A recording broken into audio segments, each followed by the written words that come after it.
Hmm? Ah! Oh.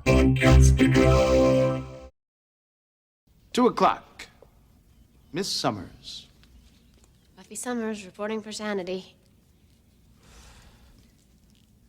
Look, I know that I have to do this, and I'll cooperate, and I'll look at your ink blots and everything, but I don't want to talk about my life or my childhood or anything for that matter, actually. And I don't want to be friends here. We're not gonna be friends. You have friends already, I hope. I mean, friends are a good thing. They like you, agree with you, tell you what you want to hear. It's not what you need right now. What you need is a trained, not too crazy professional who will always give you his honest opinion. Which I offer you. Have a seat. Not too crazy. Those are your credentials? Look, Buffy, any person, grown up, shrink, pope, any person who claims to be totally sane is either lying or not very bright. I mean, everyone has problems. Everybody has demons, right? Gotta say I'm with you on that. Excellent. So the hope I bring you is demons can be fought. People can change. You can change. Now, your turn. Let's start with why you ran away. That's a long story. Bore me. You know, I'm really over it. I'm moving on. I feel good. I'm even dating someone new. All good things. But still, you're bringing me in at the end of the movie. I was dating someone. It ended badly. My mom and I were fighting, and I kind of freaked. Well, tell me more about this guy, the bad ending guy.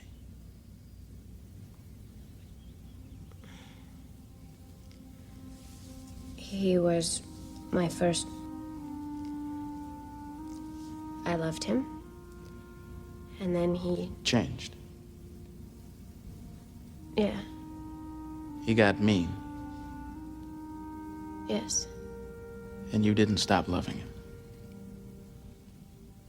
Look, lots of people lose themselves in love. It's no shame. Right? They write songs about it. The hitch is, you can't stay lost. Sooner or later, you have to get back to yourself. And if you can't? If you can't, well, love becomes your master and you're just its dog.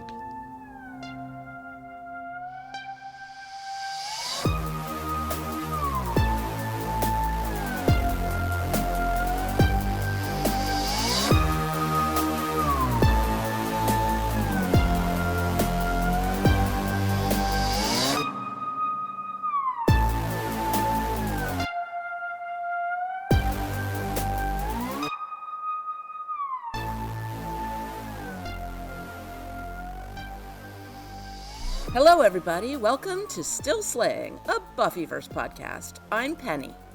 And I'm Kara. This episode, we're going to be discussing Season 3, Episode 4, Beauty and the Beast, directed by James Whitmore Jr. and written by Jane Espenson, David Greenwalt, and J.W. The original air date on this one is October 20th of 1998. Ugh. All right, and we're going to go back to that day. The number one song in the U.S. was The First Night by Monica, and in the U.K. was Gin and Tonic by Space Dust. At the box office, Ants was in the lead with Saving Private Ryan right behind, and How Stella Got Her Groove Back after that, and Practical Magic was out and doing well and climbing, and I love that movie, like, with a depth that I can't possibly express to you. So happy. And it's a wonderful movie, and the real magic is sisterhood. Like, I love it so much. I just want to live in that house and have midnight margaritas. It's so beautiful. And that town, that gorgeous coastal town. Oh, so great. Like perfect. Also going on at this time, I love Richard Pryor. Comedian Richard Pryor is awarded the first ever Kennedy Center Mark Twain Prize for American Humor. And then on October 19th of 1998, Cher releases the iconic song Believe. I remember imitating Cher and singing that song quite frequently. Yeah, it was everywhere. Yeah, it's just, it's so catchy. That's probably going to be stuck in my head all day now. And then on October 23rd of 1998, Britney Spears released her single Baby One More Time. I think we all remember that as well. And the world would never be the same. Never, ever. And then on a more serious note, on October 23rd, that same day, a sniper ended up killing abortion doctor Dr. Barnett. Is it Slepian? I think is how you pronounce that. Sleepian? Yeah, Slepian. I can't remember. I remember this incident, though. He was hit by a bullet fired through his window at his home outside of Buffalo, New York. And this incident alarmed practitioners in the wide area of New York and Canada. And I wish I could say this was not still something that we were concerned with today. Yeah. It was big news at the time and pretty horrifying. I think at that point, a lot of abortion providers were used to being picketed and threatened at work. Mm-hmm. But the fact that they followed him to his home and killed him in his home is pretty disturbing. Very scary. Boy. Speaking of scary, let's get into it. Why don't you start us off? Okay, so at the very beginning of this episode, we get another voiceover, which I don't know about you, but it definitely reminded me of the Angelus voiceover in Passion. Yeah. Which actually is kind of appropriate and ties in with this one. So for those of you who don't know, the lines that you hear Buffy and then Willow speaking are from Call of the Wild by Jack London.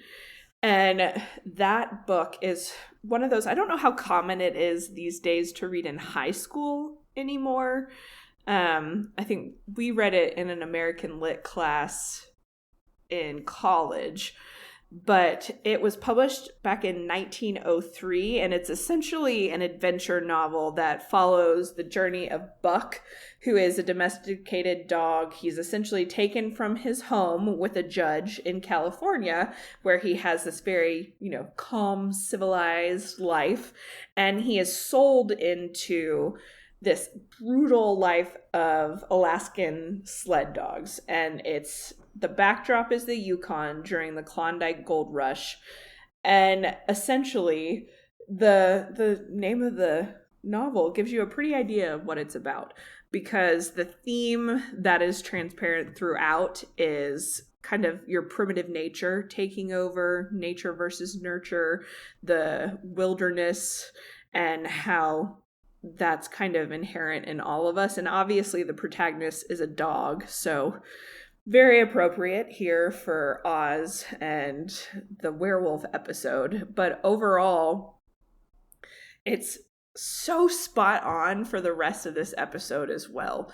Because one of the key themes in Buck is how he has to kind of navigate this new society and new rules of the wilderness, and that his primitive wildness is awakening in him during this whole time. And when you think about the episode, obviously you have Oz, where it's right on the nose, right? That he has this wild creature inside of him. But then you think of Faith's quote about how all men are beasts, and it's definitely appropriate when talking about Angelus and Pete and the domestic violence that we see. And I think in those of you that have read Call of the Wild, you'll be familiar with the term that Jack London uses throughout it, that Buck is retrogressing, essentially finding all of these primitive instincts that are taking over, and he's allowing himself to, recognize the wilderness within. And it really is kind of the perfect novel for Buffy and Willow to be reading from with this episode. And I don't know who was responsible for that choice. I don't want to give JW credit because I feel like it's a brilliant one. But yeah, exactly. I love it. And the first lines, Buffy is reading, "One night after supper, the lead dog turned up a snowshoe rabbit. The dog laid down low to the race, his body flashing forward leap by leap." And Willow cuts in and says he was sounding the deeps of his nature and the parts of his nature that were deeper than he, going back into the wombs of time.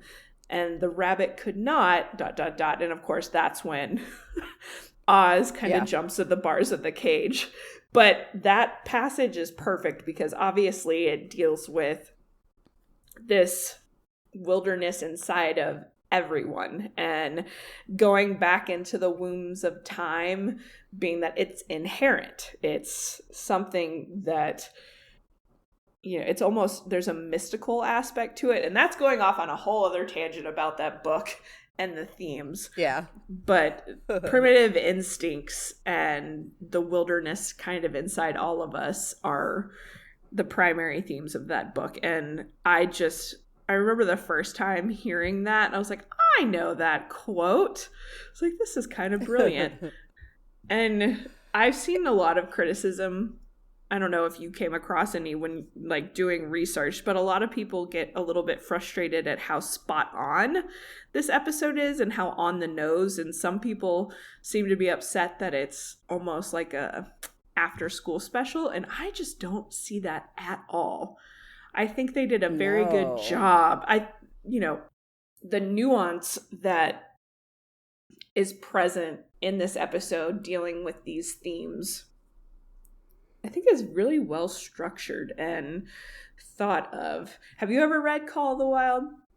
I haven't read it. We talked about It's one of that. those books Right. that I never took an American literature class. All the literature classes I took were either some kind of genre or English lit, and so I missed some major American cultural standbys. I never read Lord of the Flies. I never read Call of the Wild. I never read The Scarlet Letter. There's certain American, I never read any Faulkner or Hemingway. It's horrible. It makes me feel very uneducated. Obviously, I don't feel that bad about it because I've had many years to correct the problem, and I have not done so. Yeah. I did try to read The Scarlet Letter, but I couldn't get through it. Yeah. It's not necessary. I like this episode and the structure around the Call of the Wild because it beautifully applies in different ways to each of Oz, Angel, and Pete. But also that it also applies to Buffy, and this is a whole season of Buffy facing her inner demons and her own inner violence. And so it's like a soft introduction to what we're going to get into with Buffy later in the season. And that's what's so brilliant about it is how applicable it is not only to this episode but the entire season. And there's something in the Call of the Wild called the Law of Club and Fang, which Buck has to get used to, and it's essentially accepting that in civilized society, there's hierarchical structures, there are rules that you follow, and then realizing that the wilderness is not a place that is absent of rules. It's just an entirely different structure. There's still hierarchy that you see demonstrated with the sled dogs, and there's just a different law that rules the wilderness. And you see Buck, the main dog in the novel, kind of struggle between this civilized world and savagery in the wilderness, and I mean actual animalistic savagery in the wilderness. And you see that with Buffy and Oz trying to navigate these two different worlds that they're trying to operate in at the same time. And it's obviously quite challenging trying to figure out how to fit in and abide by the rules of each of those worlds when it's kind of competing. And that's why whoever picked this quote knows this book very well, because it could not be more perfect. I'm just nerding out my English major side, but it's spot on, and it really does apply to the season, and if not the whole show, I think it's applicable. So strong start.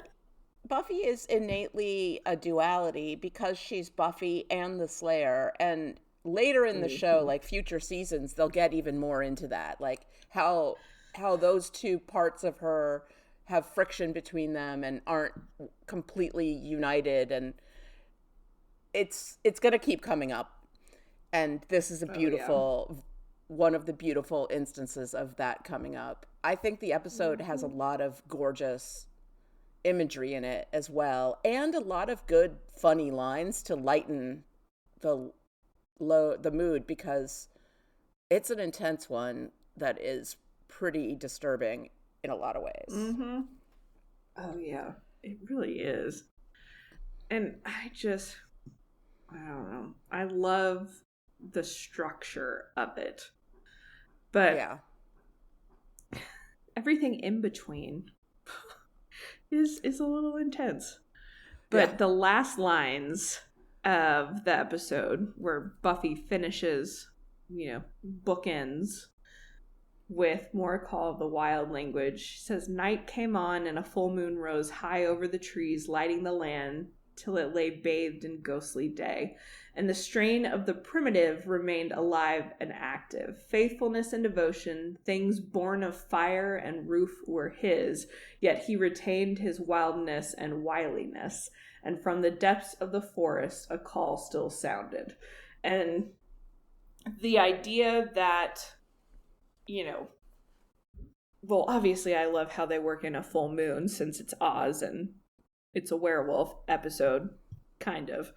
The idea that call of the wild, that call from the forest, that call of the wilderness is always present, and that is the end of the episode. That's kind of an excellent reminder that it's always out there.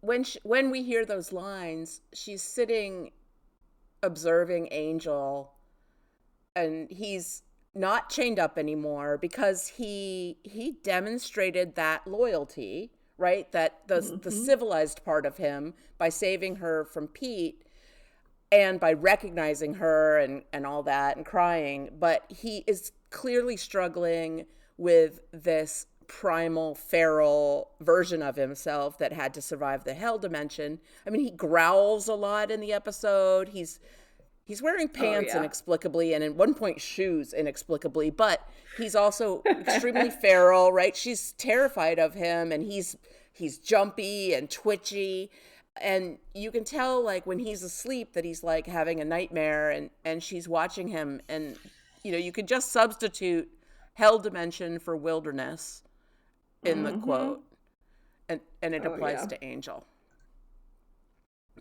Poor Angel. Yeah, he suffers. It's just but awful. If he didn't suffer and we didn't see him suffering, we would never be able to forgive him enough for, like, Jenny and everything else in order for him to return to the show, right? Like, everybody, if we didn't see that he did some kind of penance for his wrongs, I don't think the fans, the viewers, could have accepted him back. Or Buffy, really. That's like the fact that he suffered for 100 years in hell is it's meaningful to her, and I hope eventually to the other Scoobies. Oh, speaking of that, do you know at what point in the show they internally adopt the term Scoobies and Scooby Gang for themselves? Because I don't think that has happened at this point. I think Willow carrying that Scooby-Doo lunchbox to the morgue might have been the that. beginning of people calling them the Scooby Gang.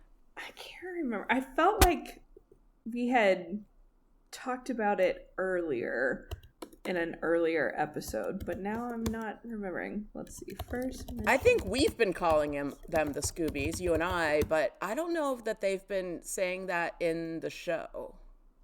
It's true. Oh, I feel like that doesn't happen till season 4. What is my brain? What's My Line Part 1? When is that? What's My Line Part 1? Oh, that's middle of season 2. That's right. So, according to the Buffy wiki, it says the group was first referred to as the Scooby Gang by Xander in the episode What's My Line Part 1 as a reference to, obviously, the Mystery Inc., the group of ghost hunting teenagers. So, What's My Line Part 1, Xander refers to them as the Scooby Gang. All right, so that's canon. That's interesting. Yeah, that's kind of fun though. But I love the lunchbox. Oh, it's so cute. It's just so Willow to be like, I'm gonna go to the morgue and look at a dead body with this child's lunchbox where I keep my morgue tools. Yeah, why not? Okay, Makes perfect sense. I do like that they have a little bit of a hard time in the morgue seeing these dead bodies, because that's realistic. I'm like, come on, guys. Like, there's no way. Cordelia especially has a hard time with it. I think that's her first morgue visit, whereas Xander and Willow have done morgue time before. But when Willow faints, it's not so much a reaction to the dead body. I think it's the anxiety about whether or not Oz is responsible for it, and she's just overwrought. 100%. She does not want to have to come to terms with the fact that it could be Oz doing these things, which just makes me so sad. And what's interesting too about, I try not to overthink, which is nearly impossible, but the fact that Buffy is also worried that it could be Angelus, I am assuming she is worried that because of the kind of primal state that he's in and how feral he is, that he could have mauled someone, with his bare hands. And that's the only way I can get to that point, because otherwise, obviously, this is not a vampire killing. But I'm assuming she's so concerned because of how feral he is. Yeah, and she does ask, like, was it a werewolf or a vampire? Was he bit? And Willow is like, oh, anybody want a jelly donut? Because she doesn't want to say that it was consistent with werewolf. Yeah.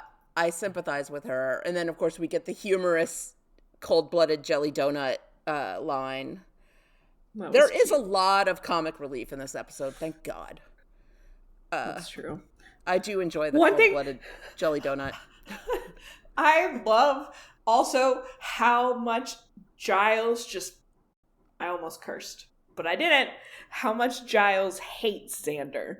It is so apparent in this episode. He is like, when Xander's talking about, well, I'm pretty sure he was still here in the morning and he's like, when you woke up, and freaks out about him falling asleep. And then later on in the episode, when Buffy's asleep, falls asleep, he comes in and he's just like, oh, look at this precious angel Buffy sleeping, like gently waking her up. Totally understandable. It's like nothing. And it cracks me up every time because it's consistent throughout the show, the way Giles reacts to Xander compared to anybody else. And it just makes me happy.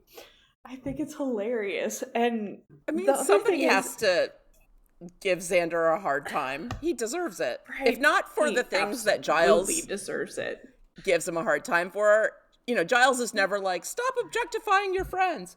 But Xander does need someone to keep him in check. His snarkiness and everything can just get a little out of control. And truly, he should not have fallen asleep on duty. I mean, Buffy shouldn't have either, but There's at least it, a Xander. world where she didn't fall asleep until it was daylight, so she didn't, screw up. That's possible. We don't know for sure. One thing that I don't quite understand still, and maybe you can fill in the gap that I've created in my brain, is how they think it could have been Oz, because let's say he did climb out through that tiny, it's not that tiny, that window at the top of the cage.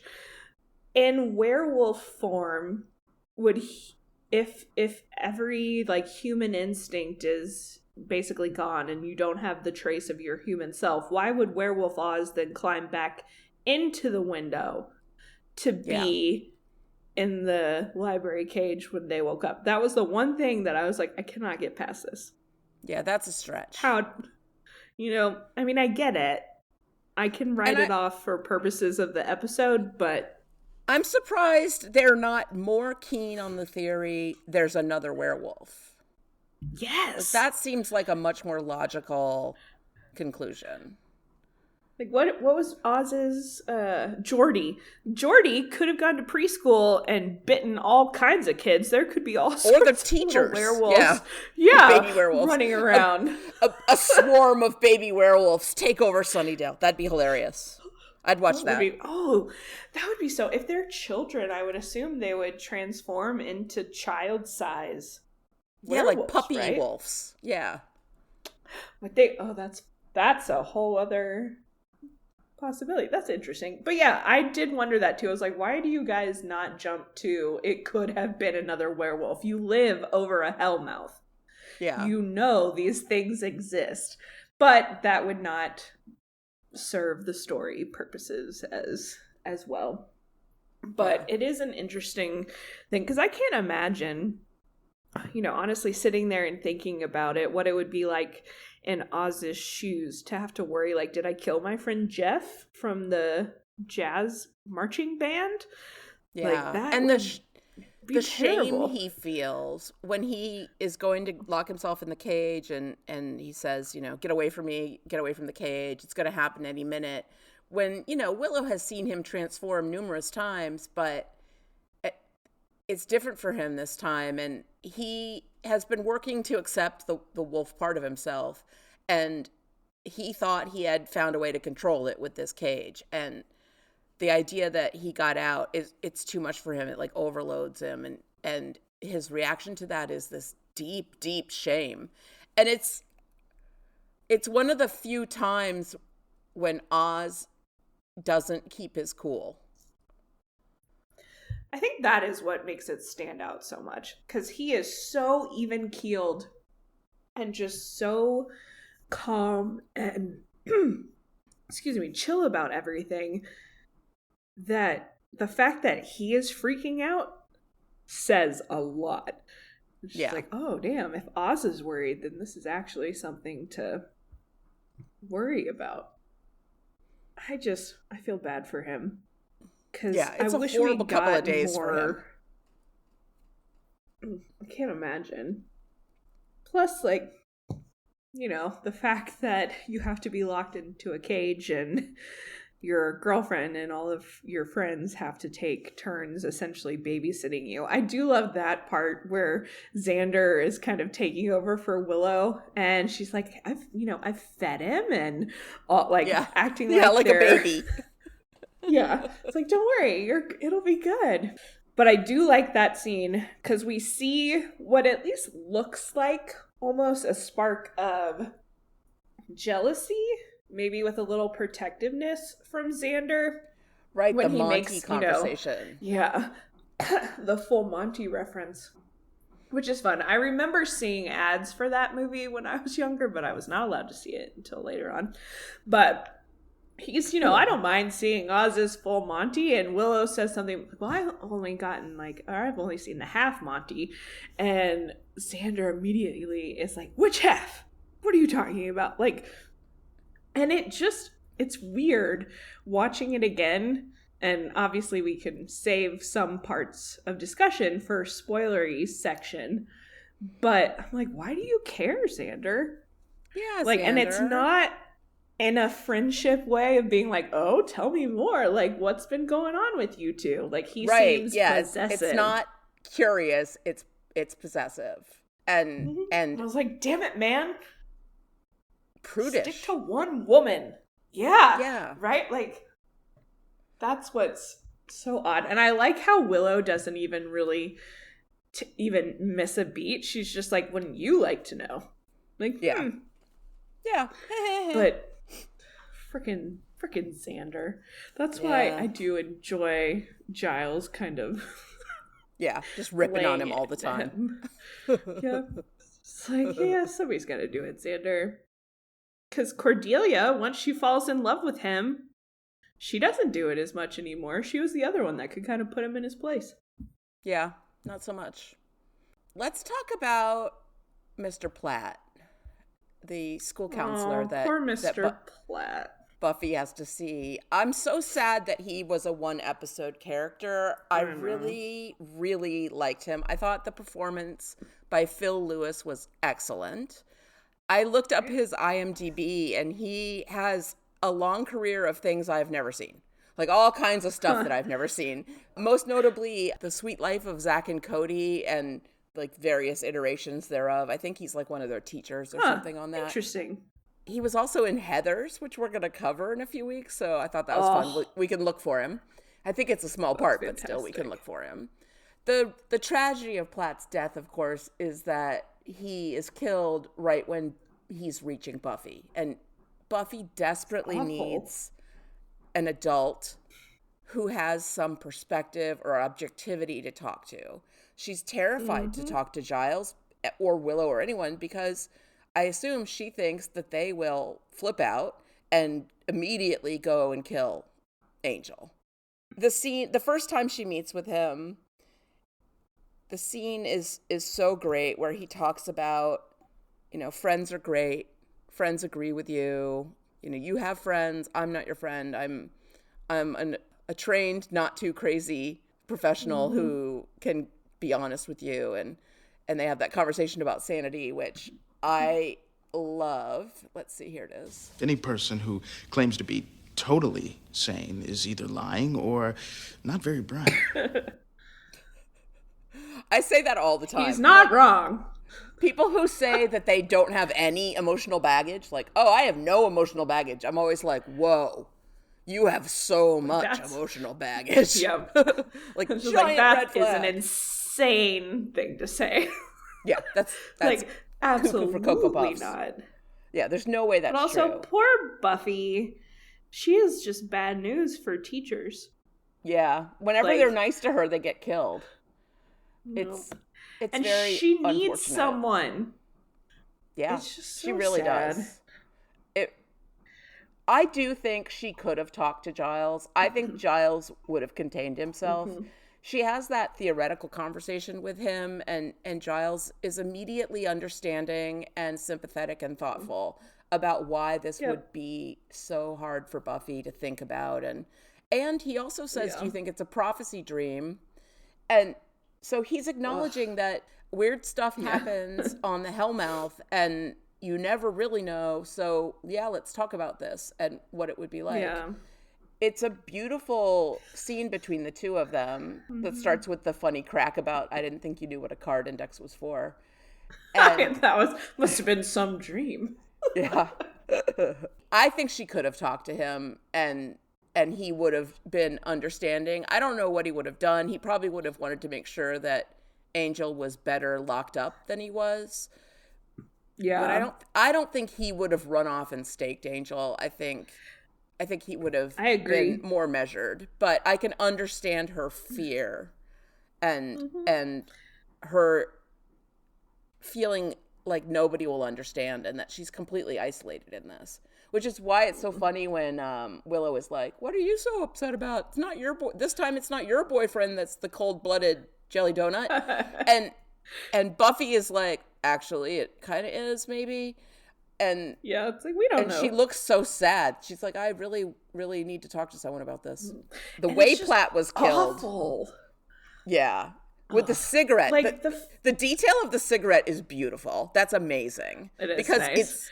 it's like he didn't have a chance to even like move before Pete shredded him. But that's what's confusing to me too. Like, I do love it. I love the fact that it doesn't make any logical sense. No, but it is so nice that she's like talking and, you know, ready to bare her soul and confide in him, and focuses in on that cigarette where the ash is way too long. It's like, oh, sanity. Like, that is very nice. But it's so sad. Like, obviously, Buffy is going through it because she's kind of just starting to open up to the possibility of Scott Hope. Yeah. And just starting to like make some moves towards getting past Angel, and then he drops naked from the sky in front of her, looking wonderful. But just as she's starting to make steps towards getting past it and getting over it and like exploring what else is out there, Angel shows up. Just as she is about ready to open up to someone, he's killed terribly. Like, she just can't catch a break. And I love the little detail where you see Scott and Buffy interacting when we first meet Pete and Debbie, and they're all standing in the hallway, and you know, they have that exchange about Debbie, I think it's chemistry, where Oz offers to let her use his notes. Yeah. And the when flowers. Buffy, yes, that we're pretty posy. It's adorable. But the way Buffy says bye to Scott at that point, she's kind of happy, and she leans in and she initiates a kiss with him to say goodbye. And then later on in the episode, after she's been dealing with and interacting with Angel, and she's struggling with him coming back into her life, they're in the cafeteria, and he is trying to get her to engage with him, and she is just like shut down to the point where, you know, Pete and Debbie are also sitting there, but she gets up, and that time when she says goodbye to him, she gives him a little pat twice on the shoulder. Yeah, and leaves. And I was just like, that is such a nice little subtle detail to indicate how much she has been thrown off by Angel's reappearance. And Pete says something. Oh, he's a dick. He says, look at Scotty dating the manic depressive chick. Yeah, that I was like, all right, man. He's kind of an ass the whole time. And the flower comment comes from Pete kind of poking at Scott about whether or not he gives Buffy flowers because he's giving Debbie flowers. And I was like, that's kind of a rude thing to do to your friend. Yeah, your friend. Like, why are you bringing that up? So Pete, already, you're like, all right, this guy's kind of a dick. Yeah. Let's talk about Pete. This is the meat of the episode. Pete is an abuser. Pete and Debbie are in a toxic relationship. And if you take the supernatural element out of the story, Pete's actions all are pretty realistic, right? He blames Debbie for himself and his own actions and for him making him this way, right? It's your fault. You wanted me to be more manly, so I did this for you, and now I kill people for you, and it's only because I love you so much. And I think the flowers were either an apology or like an example of love bombing, right? That's like, he probably had abused her recently and then felt bad about it, so he got her flowers and she forgave him. And Debbie is exhibiting all the signs of somebody who's been abused for a long time. She has completely accepted that it's her fault, and she's like, it's because he loves me so much. And Buffy's like, anybody who loved you couldn't have done that to you. And Debbie is just, she can't hear that. She is completely convinced that Pete loves her and that this is what love is. It's a little bit sad that we don't get any other backstory about Debbie or Pete to understand why they are this way. A lot of people who are in abusive relationships will go on to be in other abusive relationships because it feels normal to them, and there's a vibe that they attract other abusers. So I wonder, like, you know, were Debbie's parents abusive, and who knows? And Pete clearly Pete has something bad happen in his life. And Pete. He controls her. She's not allowed to apparently talk to any other men unless he's present. And even then, he doesn't really like it. When they're theorizing about who killed Platt, they're like, well, Debbie didn't like Platt, so maybe Pete killed him. And I'm like, not because she didn't like Platt, because he was afraid of Platt getting Debbie to understand that he was abusive and dump him.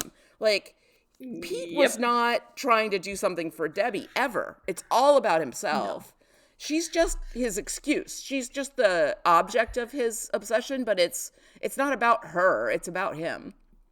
It's really chilling, honestly, how spot on this episode is in highlighting domestic violence. Like, I'm sure you're familiar with the cycle of abuse. Mm-hmm. The idea of, for our listeners who maybe aren't aware, there's this notion of the cycle of abuse in an abusive relationship. And it's kind of, it's a cycle, it's circular. So tensions build the first stage, essentially, where, maybe the abuser makes threats of violence at that point. The verbal abuse sets in, it gets to really feel almost inevitable on the victim's behalf that something's about to happen. Then once that tension kind of reaches its peak, that's when an episode of actual physical violence occurs. And most of the time you get the abuser blaming the victim, and we see that with Pete and Debbie, where he's basically like, you shouldn't make me mad. Right? Like, that type of victim blaming comes in, and then you get to the last phase in that cycle, which is called the honeymoon phase, which after that episode of violence has happened, the abuser then has to win back the victim, and they'll minimize it, and they'll apologize and say, I can't believe that happened. It'll never happen again. Maybe they get flowers, they get gifts. And then the honeymoon phase devolves into tensions building, and it just keeps going and going. And that's part of why it can be so hard for victims of abuse to get out of it, because nobody is in this situation. Right. Like, you usually have feelings of love for this person, and when they come to you and they apologize, and you have that hope that, okay, maybe they mean it this time.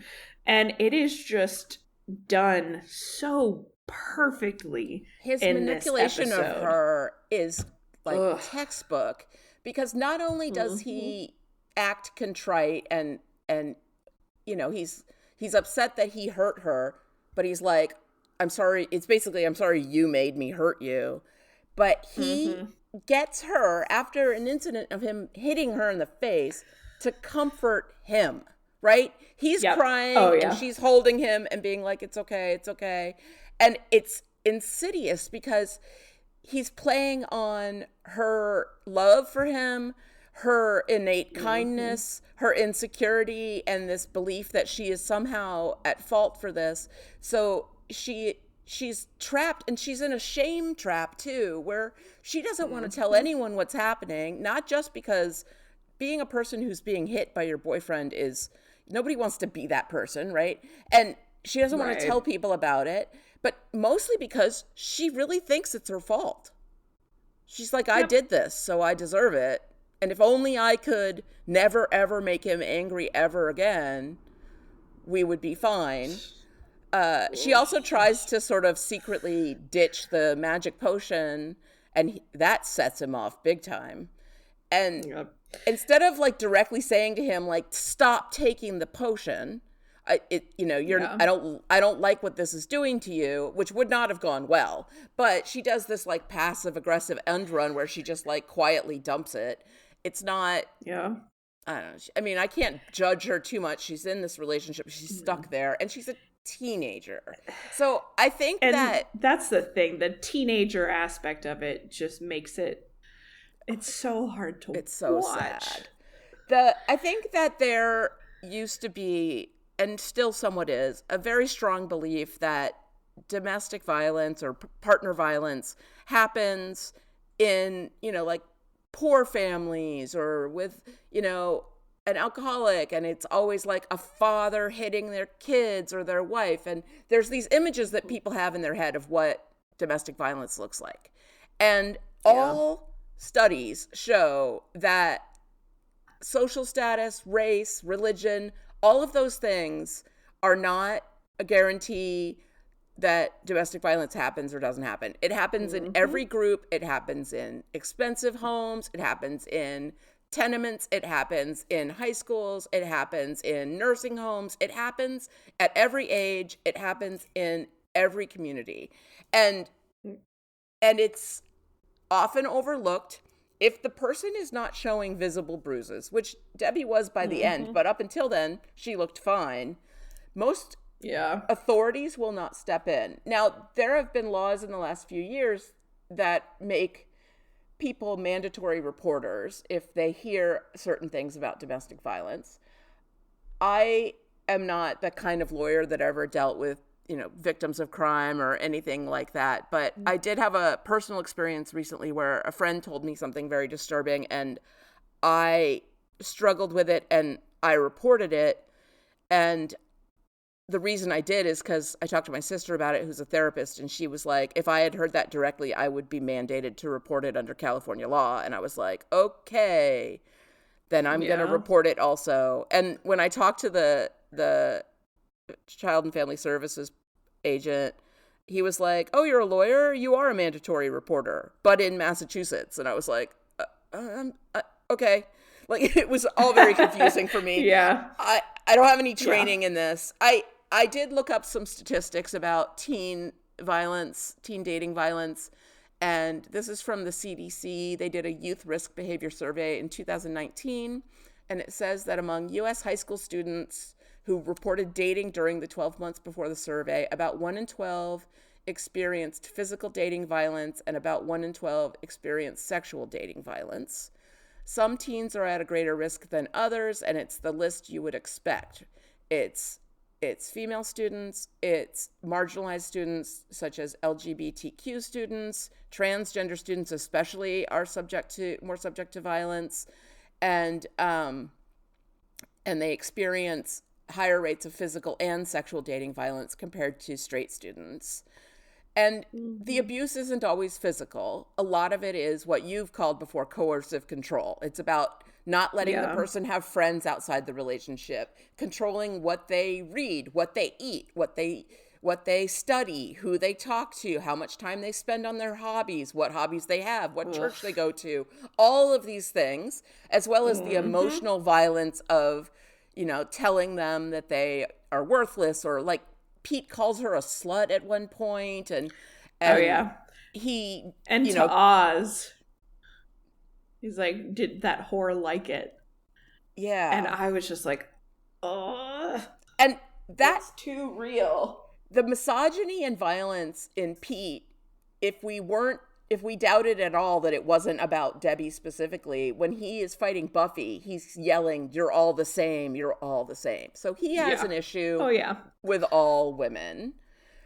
Teens that have experienced this kind of abuse are more likely to experience depression and anxiety, to engage in unhealthy behaviors like using drugs and alcohol, or to become promiscuous, which is counterintuitive, but they'll seek out approval and validation through sex with sometimes other abusive people because they're trying to like re-experience but have a different outcome, which they won't have. They will exhibit antisocial behaviors like lying, theft, bullying, or hitting. Think about or commit suicide is another huge danger for kids that have been in these kind of violent relationships. It affects the whole rest of your life unless you get really good therapy. And there's a whole section on the CDC website about what we can do to prevent teen dating violence. And a lot of it has to do with education and awareness. And when I was in high school, there was zero curriculum about like consent, about healthy relationships, none of that. Domestic we didn't violence, have that either. None of that stuff. But I was talking to a friend yesterday, and her kids are 13. She has twins, and they are learning about healthy relationships in their health class at their Massachusetts public school. And they see Wonderful. a lot of videos demonstrating like the unhealthy version and then the healthy version of interactions. Oh my gosh. And she's like, I never had that, and it's amazing that they have it. And it made me feel very hopeful that this has entered the curriculum. That is nice. I don't know if it's happening in other parts of the country. Massachusetts tends to be a little more progressive than other states. It's definitely not happening in Texas. Yeah. I'll tell you that. There were a bunch of resources on the CDC website that I'm going to link in the show notes about strategies to promote healthy teen relationships. I know a lot of our listener base are sort of Gen X age, and so probably a lot of them have teenage kids. And I would recommend that you read about this and talk to your teens about it before they get into some horrible relationship, right? Like, even if they don't show any interest in dating, like, now is the best time to talk to them. Because even if your kid is not the one who's experiencing it, you better believe one of the kids in their social network is. And helping them identify it and know what is toxic and abusive and what is not is like 90% of the fight of keeping them out of a toxic relationship like that. Well, and that's something that's so difficult when it comes to media and what is popular and what is normalized, because so many unhealthy, toxic relationship behaviors are romanticized. So my number one Edward and Twilight is,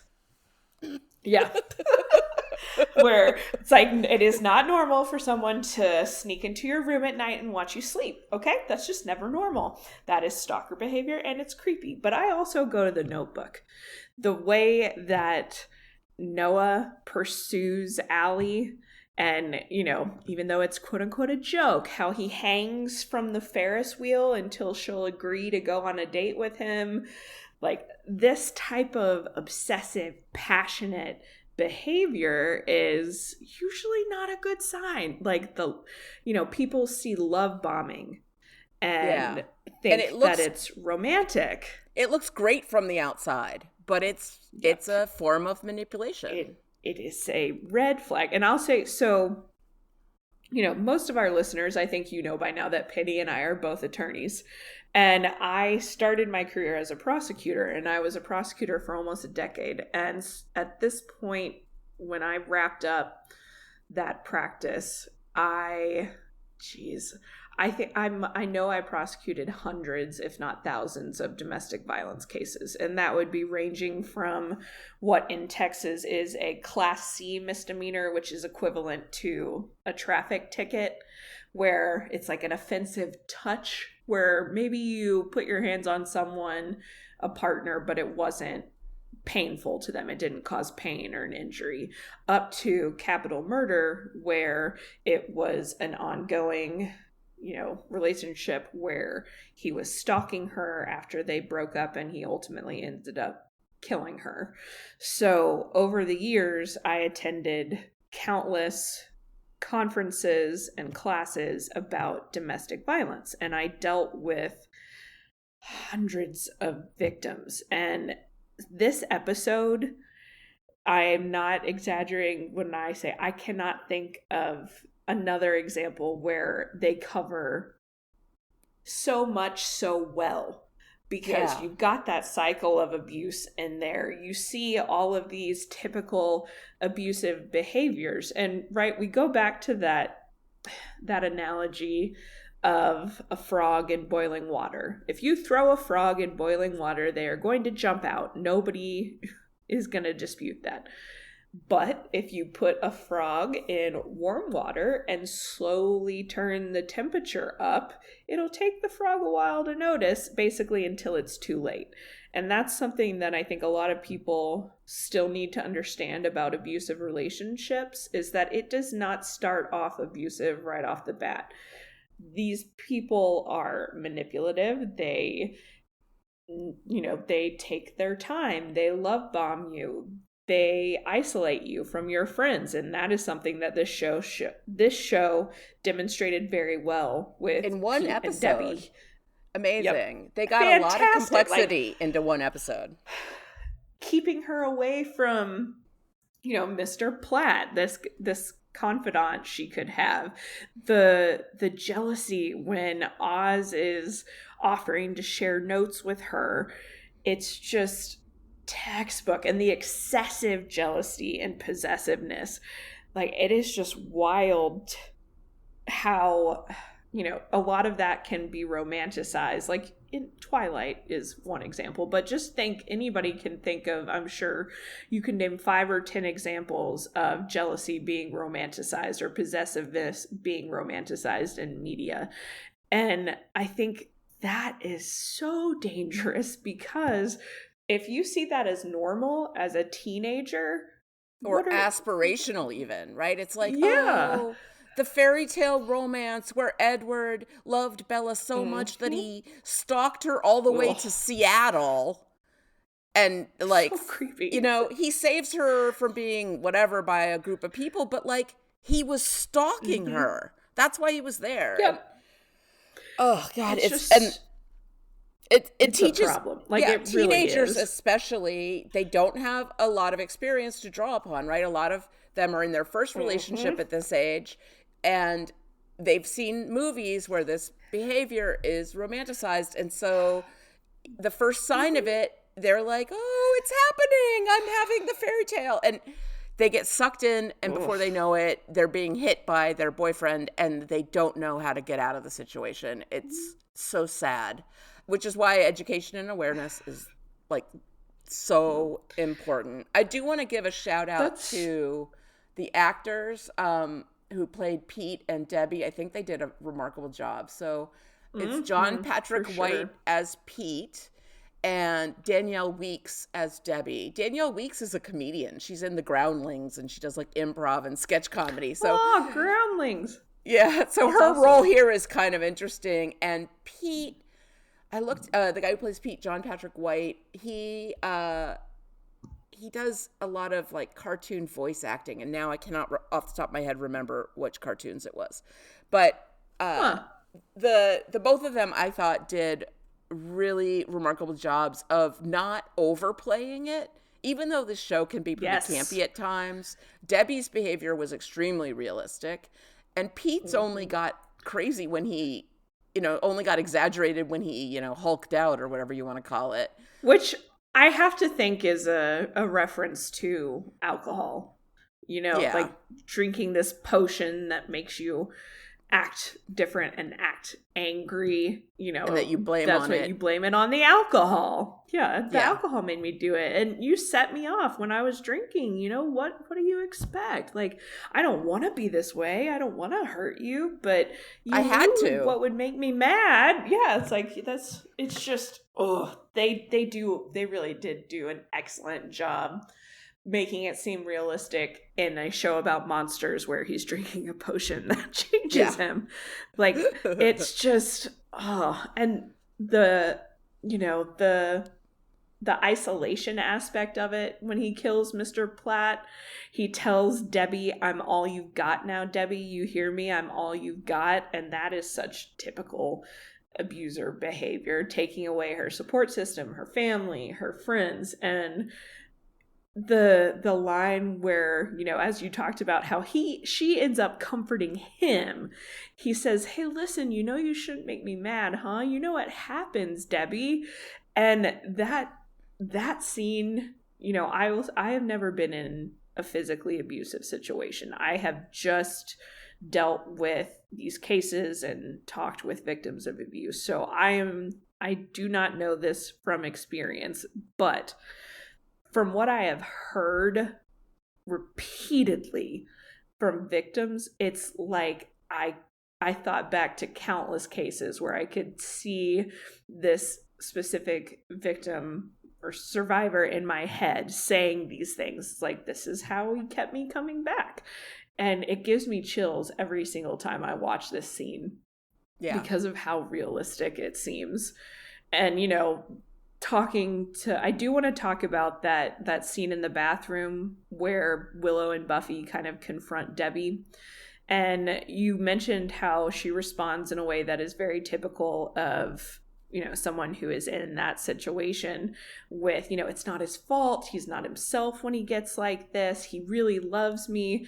And one thing that they've found in studies of victims of abuse is that you are literally in survival mode. Your brain is stuck essentially in fight or flight, and it is very hard to make critical thinking decisions during that time. You're flooded with adrenaline all the time, which clouds out your rational thinking. Mm-hmm. And poor Debbie, like we see that. It's so hard. I don't for like people what Buffy to leave. Says. Yep. Like, don't get hit. What does she say? Yeah, that line. And I watched it a few times. It's especially ironic coming from Buffy, who, first of all, has very recently been in a fist fight with her own boyfriend, and gets hit all the time. She's constantly getting hit. And I get it. She's a special case. And there's violence in Buffy's love relationships that, like, makes sense only within the story. Like the fact Slayer context. Yeah, and that her lover is a vampire is like, it's hard to draw parallels sometimes, but her saying that to Debbie is like, yeah, that's not really the best advice. And Debbie needs somebody to physically pull her out of that relationship, right? Like somebody who's in that state kind of needs like the state to come in and be like, you're coming with us, and like separate them from the abuser. It's like that line, it's like what works, don't get hit, like that. It's victim blaming. It's victim blaming. And two, like the way to pull her out of this situation is not to make her feel more shame or guilt. And so that was the one thing that stood out to me. I was just like, I hate that Buffy said that, because Willow seems a little bit more sympathetic, and Buffy didn't say it in a way, maybe that's what they intended it to be, something to kind of like power Debbie up and make her feel like, she needs to fight back. I don't know, but it did not, it didn't work. The only way I can sort of forgive Buffy for it is that they're in this time crunch where they're desperately trying to find Pete before he kills someone else. So she's trying to get the truth out of Debbie. It's just it's the wrong approach. Yeah. And I think it's unusual part of her frustration. It's unusual that the show has Buffy make the wrong approach like that. So there's a refreshing aspect to it of her, like, she's not perfect. But that is true. It's not good modeling for how to deal with a victim of abuse. No. And, the show also, Debbie and Pete are both dead at the end. So the show doesn't have to deal with the complication of what do you do with people, because it's not a simple solution. It's not, you can't just stop the abuse and then it's good. Like, both of them would have needed just deep, deep therapy. Pete probably would have gone to, if not, he murdered, so prison. They would have tried him as an adult, even if he was 17, I bet. And Debbie in Texas, 17 is legally an adult for criminal purposes. Oh, great! I don't know. Yeah, I have very mixed feelings about that kind of thing. Like, I'm anti-death penalty, so I never want children to be tried as adults when there's capital murder on the deck, and I don't. Okay, their prefrontal cortex is not finished developing. Yeah, I fit in great at a DA's office. I'm sure. In Texas, yeah. Anyway. Yeah. It's a can of worms that is worth exploring, but this is not the avenue. Currently. We are not a domestic violence podcast. Despite this being the second domestic violence episode we've covered. There are a few other shows that I've seen in recent years that do a really good job of exploring different types of domestic violence. Most recently, the 5th season of Fargo is telling a story about domestic violence and somebody who escaped, and the husband, finds her and drags her back. There's Big Little Lies has a whole domestic abuse storyline that is really chilling and very well performed. Oh yeah, I think of Degrassi when I it never comes watched to that. teenagers. Yeah, it's actually, it's a Canadian show. So when I was growing up, it was a little harder to watch at times in terms of accessing it, but I rewatched it recently a couple years ago. It was on HBO, and they address it a few times, different situations, different sexualities of the people involved, and that's one show where I think it's actually beneficial for teenagers to see how it's handled. It seems pretty realistic and well done. I feel the need to say, just for clarity's sake, that although it's disproportionately women that are victims of domestic abuse and, LGBTQ people, that it can be a situation where a woman is abusing a man. It is not unheard of. It happens. And there's a special challenge for men in that situation where people don't believe them. They think, she can't be hurting you that much, or, be a man. There's a lot of extra shame that men in that situation have to deal with. And just, I don't know, be aware of it out there, people. It's really rough. And that reminds me of one other point that I wanted to make sure to make is that, yes, with men, it is especially difficult because of the shame aspect of it. And I will say I have seen all shapes, sizes, ethnicities, backgrounds being both victim and perpetrator. And I think there's a lot of people who maybe haven't been in that situation. They're like, well, that wouldn't happen to me. Or, I'm not someone who would quote unquote let myself be put in that situation. And being a victim of abuse has absolutely nothing to do with your strength of character, your strength as a person. There are countless people that end up in situations like that who are some of the strongest people I've ever met, and people that you would never think would end up being victims of abuse. And I think that's a misconception that we see fairly frequently, but it really can happen to anybody. That's why I think it's so important to point out all of these signs of abuse and red flags that you see. But it is, it's a complex topic, and one that we obviously can't cover everything on, but it is refreshing to see a show in 1998 covering something like this in such a well thought out way. Yeah. But every time I watch it, it's just, ugh. I had a hard time preparing for this podcast today because I had a hard time watching the episode all the way through. I mean, it's 42 minutes, and I would stop at 12 minutes and be like, I need a break. It's very upsetting.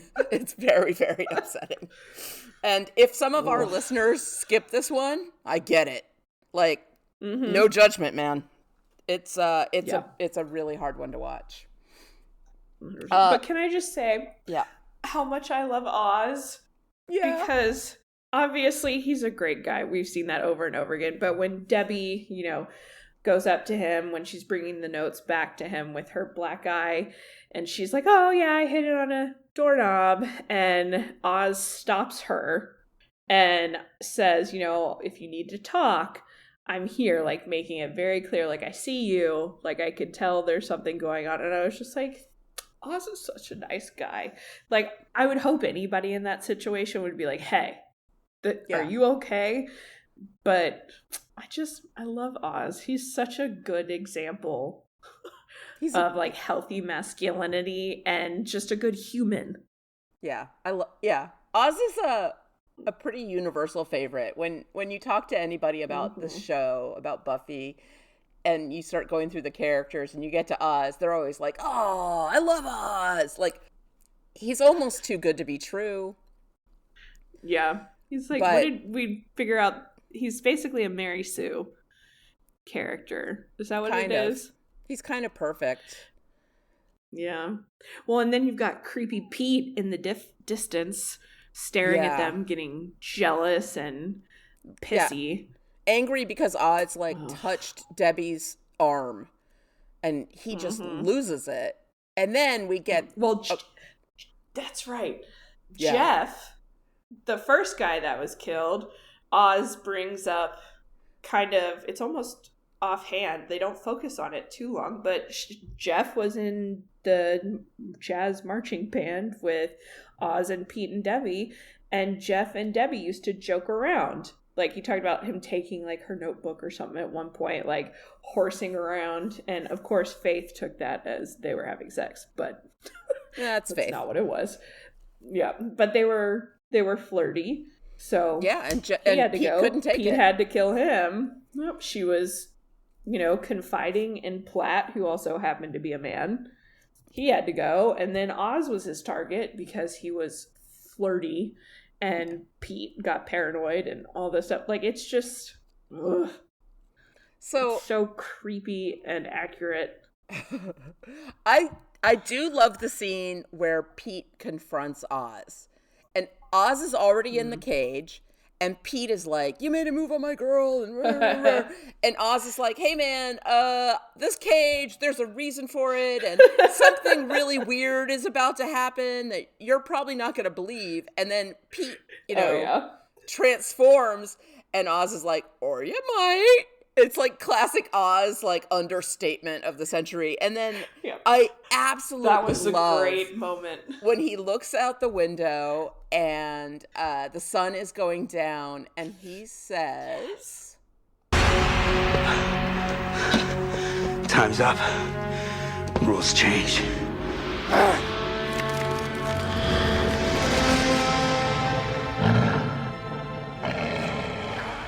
And it's one of the few times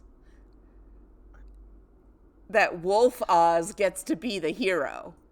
It hasn't happened before fantastic. This, but we're all so glad to see Oz Wolf out, because you don't want Pete to kill him. And then it's like, oh, good, he'll be a match for Monster Pete. And he does. Pete ends up running away from Oz. Like, he's terrified, even in his monster state, which is pretty impressive. And then we get, the great he's got good instincts chase scene where Buffy and Faith work really well in tandem, and she, throws Faith the gun. She's like, get the wolf. And Faith is like, I'm on it. It's a great action scene.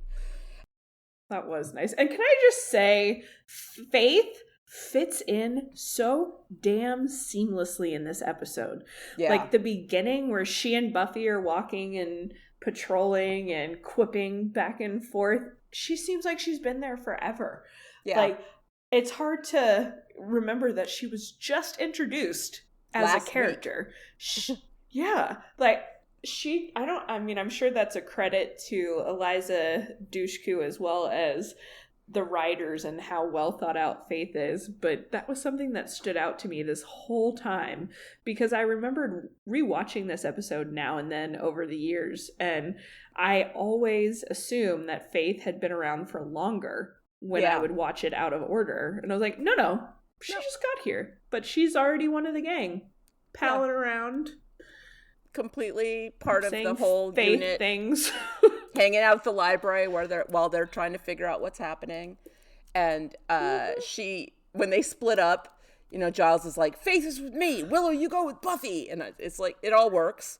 Yep. We do get another light moment in that scene when either Buffy or Faith, whoever has the gun, Buffy at this point, is pushed by Debbie and shoots Giles with the tranquilizer. and Giles says, All right, bloody priceless. And then he does some amazing physical comedy of, in the middle of the chaos of all this fight and everything, he, slams into a table and flops around. And it's such a funny moment in the middle of all the tragedy. He doesn't get to be physically comic that much. Although Giles is often the butt of jokes because he's constantly being knocked unconscious. And I really worry about CTE and him because he's had so many head wounds. Poor guy. Oh, it's such a funny moment. And Bloody Priceless it's not the kind of thing that Giles would say because he's so proper all the time. And he's just like, I can't believe this is happening to me again. Because remember, he got tranked last season. Jenny shot him with a tranquilizer gun in that graveyard. And it's like, just if it can go wrong for Giles, it does. And it's always entertaining. That was a great moment. Poor Giles. Buffy is good at that, tackling very serious subjects with moments of levity that work. It's the reason that the show, with all these heavy subjects, is so accessible and watchable, because there's a balance to the heaviness and the darkness. So I revisited that book I have of like academic essays about Buffy the Vampire Slayer. I had hoped there would be one about this specific episode, but there wasn't. The book is called Fighting the Forces of Darkness. There are a number of other academic essay collections about Buffy the Vampire Slayer. That happens to be the one I have. And I was thinking about what makes the show lend itself to academic study, right? It's not common that a TV series becomes the topic of academic study. There are like colleges that had classes in the 90s and early 2000s that were like Buffy studies. And it's because they tackle these important social issues in this palatable, clever, witty way. And the simplicity of the writing is a little deceptive. They have characters deliver these thesis statements and then they follow through on them like throughout the season. So in this episode, we got Platt had a lot of them. Everyone has demons, and the hope I offer you is that demons can be fought. And it's like Buffy, he's saying this to Buffy, which is hilarious. It's like, Buffy's like, yes, I professionally fight demons. But his point is well taken, that she's not alone in having problems. And that's beautiful. And we learn over the course of this whole series that everybody has stuff. I love his whole, you can't stay lost in love, or love will be your master and you're just its dog. This is good advice for all of us. When you're in a new relationship, which I am right now, you can get lost in it, and it can also overwhelm very you. Spot on with the Call of the Wild themes. Yeah, like your primitive urges can overtake you, and that could be great in the moment. But if you stay in that state, you turn into a feral monster. Faith, all men have beast in them. I mean, it's Faith's cynical view of the world about men directly, but it's more of the Call of the Wild thing. Everybody has primitive side to them or a feral side to them. And Scott, you can never really know what's going on inside a person, even if you care about them. He's right. And, you can see on Buffy's face that she's like thinking 100% about Angel while he's saying that. Even as she's trying to comfort Scott, who's just lost his two best friends, she's like, yeah, that applies to Angel. I feel so bad for Scott. I'm like, you are not going to get the comfort you need from Buffy. And then Giles hits us with, there are two kinds of monsters. The first can be redeemed and, more importantly, wants to be redeemed. The second is void of humanity. It cannot respond to reason or love. And this is obviously on the surface applying to Oz versus Pete, right? Oz wants to control the wolf. Pete wants to murder people. But it's really a message to Buffy about Angel and the dilemma she's faced, where she's trying to figure out what kind of monster this returned Angel is. The article I ended up reading in the book was called The Undemonization of Supporting Characters in Buffy, and it's by Mary Alice Money, who at the time was a professor of English at Gordon College.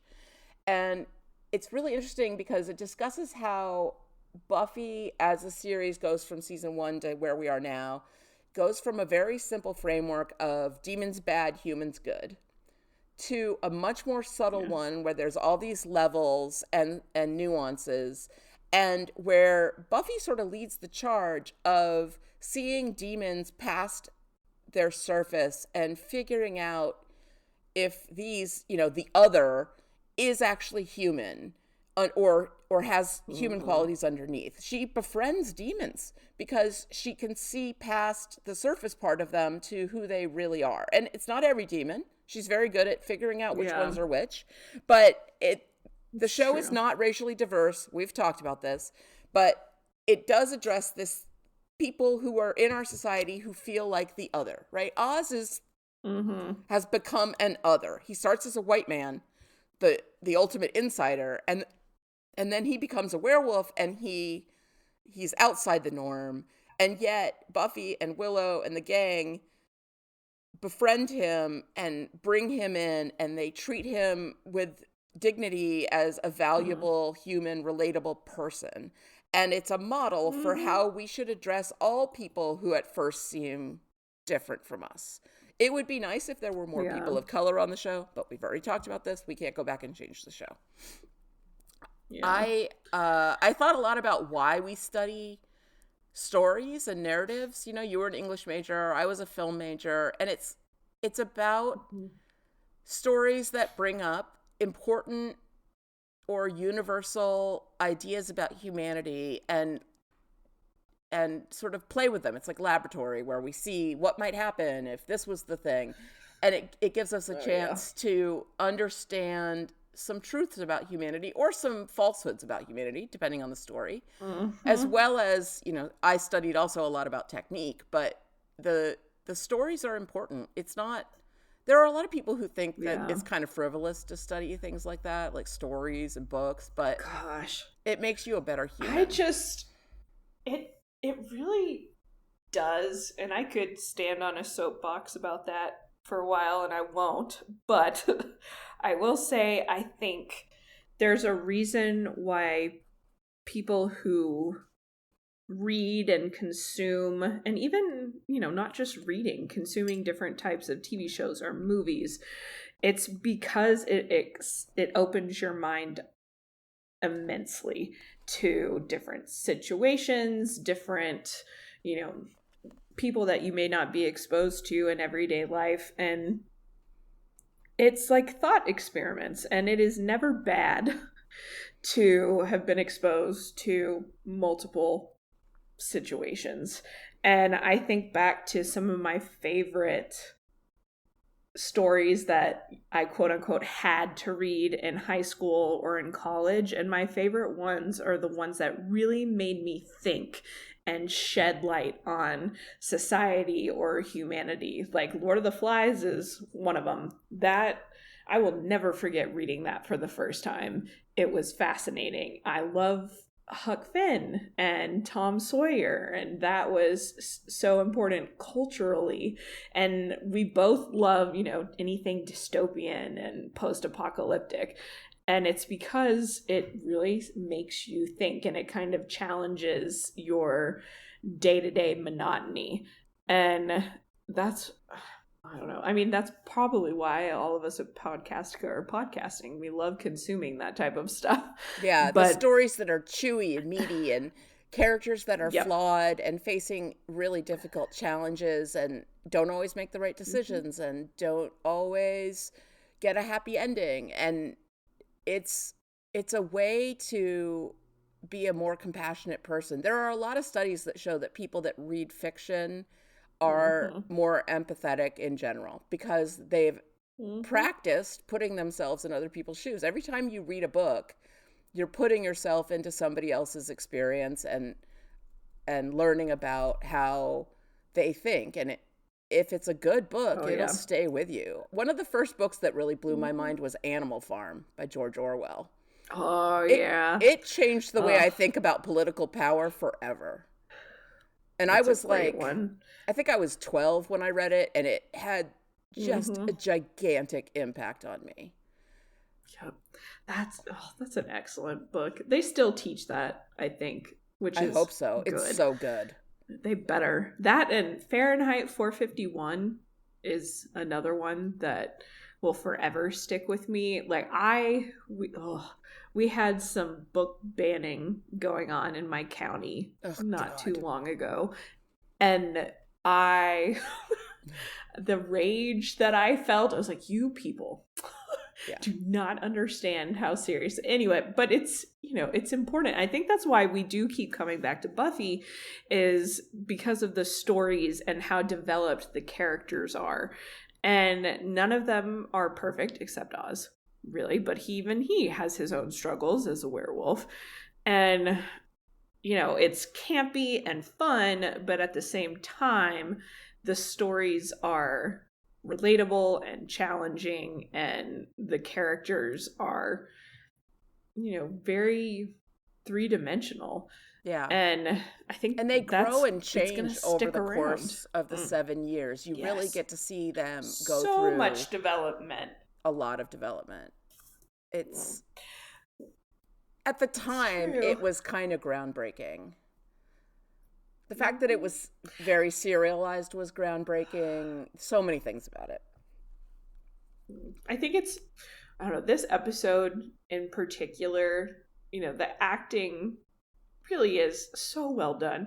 But I just have to call out David Boreanaz, because when you think of all the different things that Angel has had to do, like his growling and this feral, I was like, that would be very easy to be comical.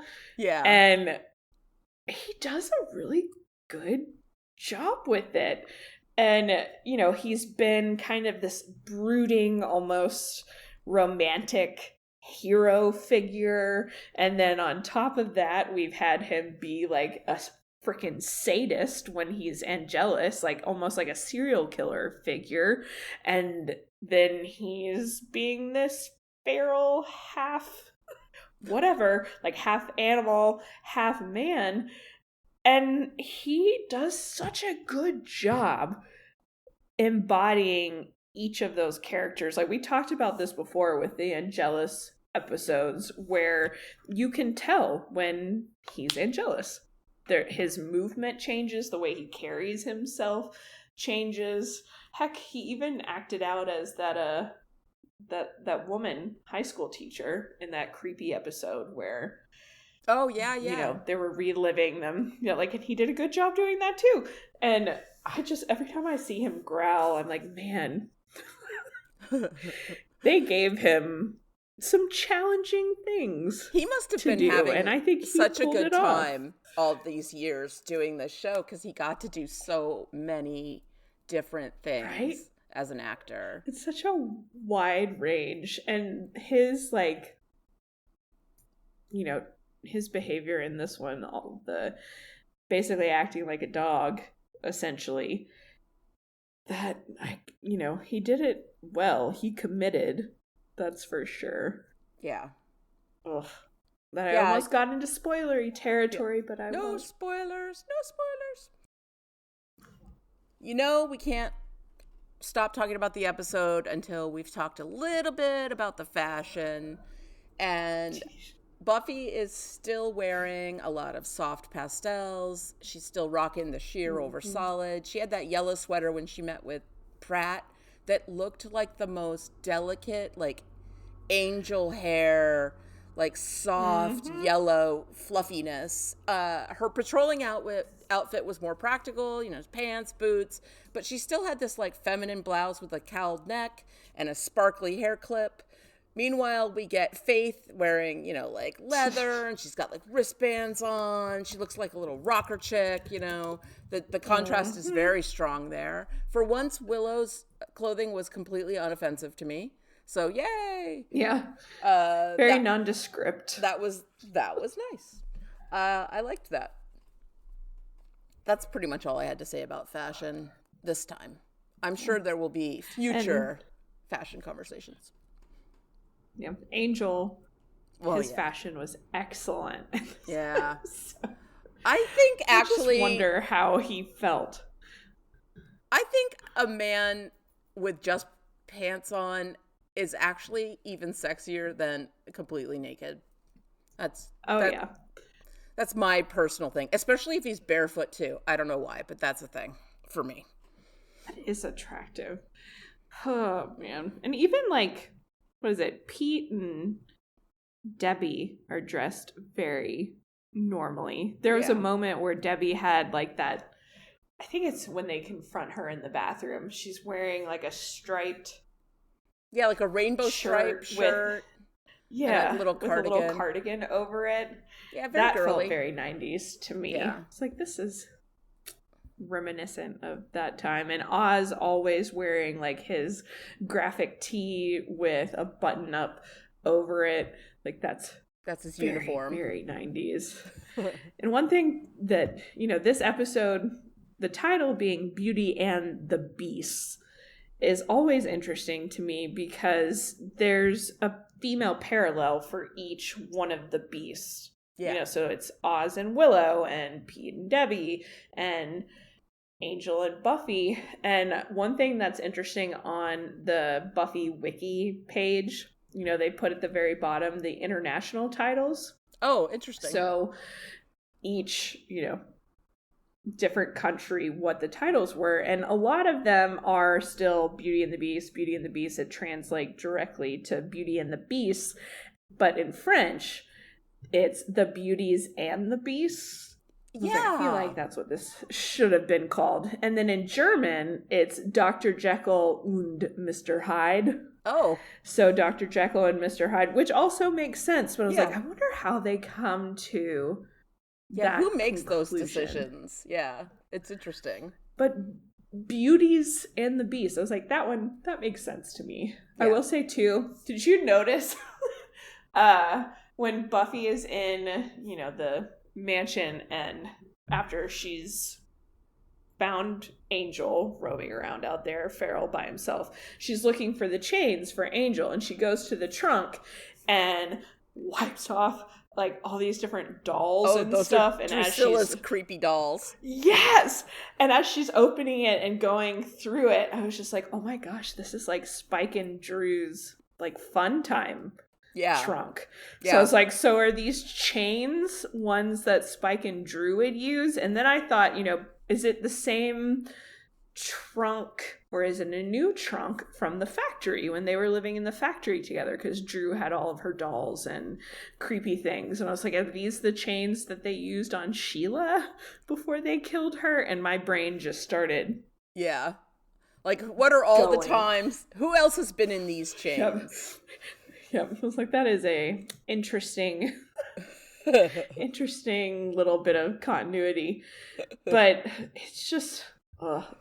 That's so great. I love sweeping the dolls aside is so funny to me. It's like, get out of here, Drusilla. It's so funny. Like, wacko. It's so perfect. A couple of moments that I really loved when they're in the cafeteria and Buffy says she didn't sleep well. Debbie says, don't tell Platt you have insomnia. He'll make you start a dream journal. And then Pete says, what's that? Like a Barbie thing? Dear Dream Journal, how come Ken doesn't come around since he got that earring? And it's a reference to Earring Magic Ken, which you and I have talked about before when we covered the Barbie movie, and that he was in the Barbie movie. And I have an Earring Magic Ken, which is at the time was very largely lauded as Ken finally came out of the closet. So that reference really cracked me up. I love that so much. It's just so satisfying that these people at Mattel were like, where do teenagers go? We need Ken to be hip. I know, they go to raves. And just happening to find that makes me happy. Yeah, the sex toy necklace and the callback, the pleather everything about Earring Magic Ken could not appear to be more 1990s gay, but I did really enjoy the reference. I thought that was pretty hilarious. Because at the time, Barbie wasn't as in the zeitgeist as it is right now. That's true. It has definitely had a very big resurgence as of late. My only other note, or two things. We obviously get that Angel has been in a hell dimension for hundreds of years, at least 100 years. And Giles makes a comment that no one returns from a demon dimension, from a hell dimension. But I was like, but Buffy and Anne, well, he says, or Lily at the time, once the portal has been closed. Okay, because that's why I was like, this is funky. But then I started thinking about all the other people that they were able to bring back with them, and if they all ended up in therapy or how they were dealing with that, because that must have been fun. Oh yeah, but how do you explain that? I disappeared into a weird basement hell dimension, and I was made to do slave labor, and this blonde girl saved me. Like I can't even imagine. They would all end up in the loony bin. That probably. I should not say loony bin. That is so disrespectful. Yeah, facility. Yeah. Psychiatric where they facility. Yep. But it's just, I don't know. You know how there's also been talk over the years about Joss Whedon kind of torturing Sarah Michelle Gellar and Buffy a little bit. Yeah. And doing things that he knows, writing things into episodes that he knows she doesn't care for, or torturing the character. And this is one of those times where I'm like, this is some peak Buffy torture, if you really think about it. And I get that it makes the story more interesting, but poor Buffy. Like, she had to kill the love of her life, the guy that she slept with for the first time. Just as she's starting to get over him, she like drops back into her life as some feral creature. And you finally find someone that you feel like you could feel comfortable confiding in, that's not Giles or your mom or one of your friends. And it's like, oh, now he's dead. Like, it's a miracle that Buffy as a character is as well adjusted as she is. Yeah, it makes me wonder if Slayer powers include some kind of emotional resilience, because the things that she goes through would destroy a lot of people, and she seems to repeatedly bounce back from them. It's pretty amazing. I like that. That can be headcanon, that part of your Slayer abilities are this, emotional strength, and because otherwise, how the hell do you do it? Like, how does she even get out of bed? I noticed that the actor who plays Scott has the greatest name in the whole world. That actor is named Fab Filippo, and I don't even know what to say about that. It's just so great. Fab? His name is Fab? I mean, is it short for Fabio? I don't care. I love it. Love it. I wonder if that's his legal name. Who cares? It's so awesome. He has a really long IMDb page. I was like, whoa, this guy's getting a lot of work. Yeah, I'm sure you've seen him in other things. What else was he in? Well, and that's especially in the 90s, before I could easily log on and look at IMDb and track down what somebody else was in. There were so many times where it would drive me absolutely crazy. Yeah. Like, I know I have seen this person before. When I'm watching something at home, I'll pause whatever I'm watching and look them up, because I'm like, I have to know. Yes. But when I'm at a movie theater, I just have to like stew in my juices and be like, afterward, I'll IMDb it. And wait. Yeah. Ugh. And I think the only other quotable that I had written down that we didn't cover was when they're standing around talking about whether or not, this killing looks like it could have been werewolf, what's going on. And Oz looks over at Giles, and he's just like, just a thought, poker, not your game. Yeah. Because Giles is so terribly covering this up. And I was like, oh, that's good. That's a great Oz-Giles exchange.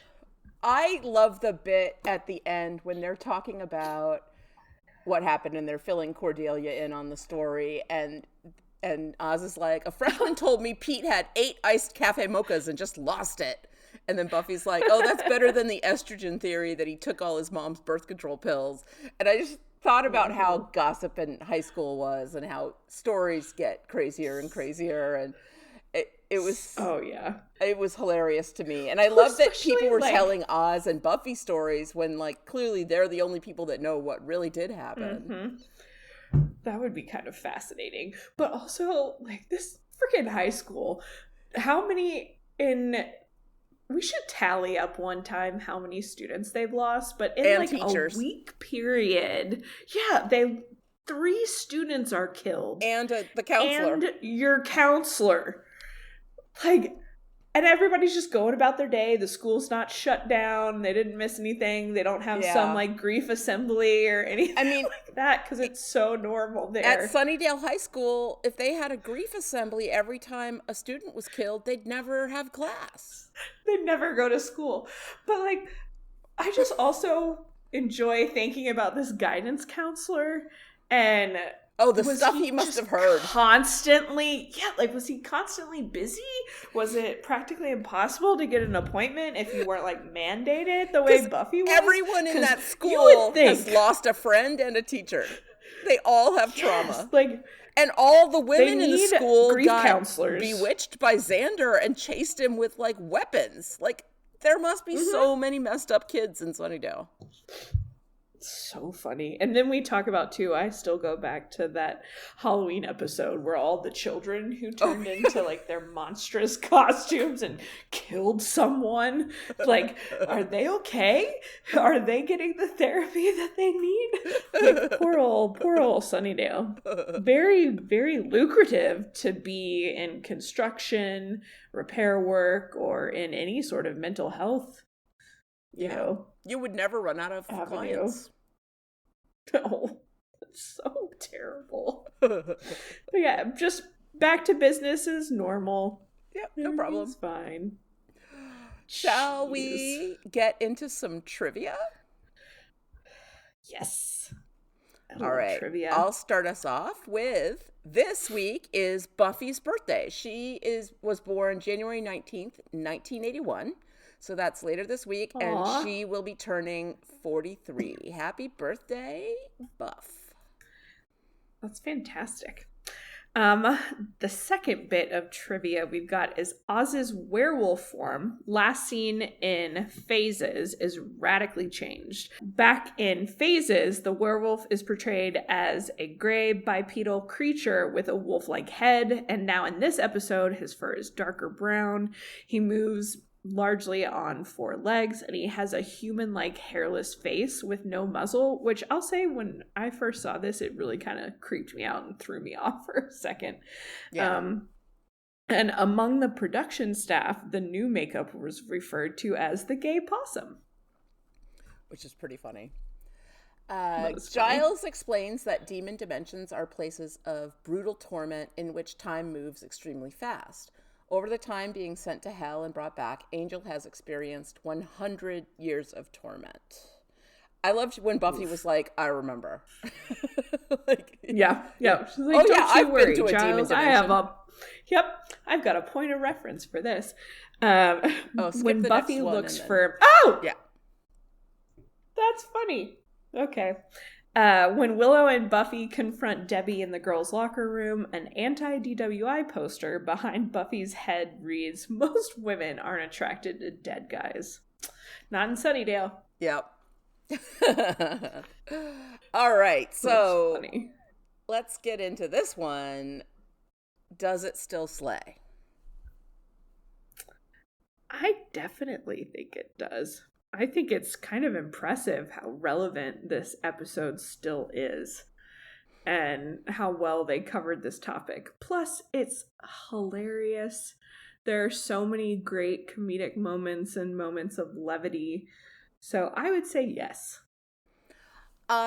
Big surprise, agree with you. I also think it's beautiful. I think the opening and closing voiceover with Call of the Wild is moody and atmospheric and gorgeous, and some of the photography is really amazing, but it's the continuing relevance and the importance of the story that really slays.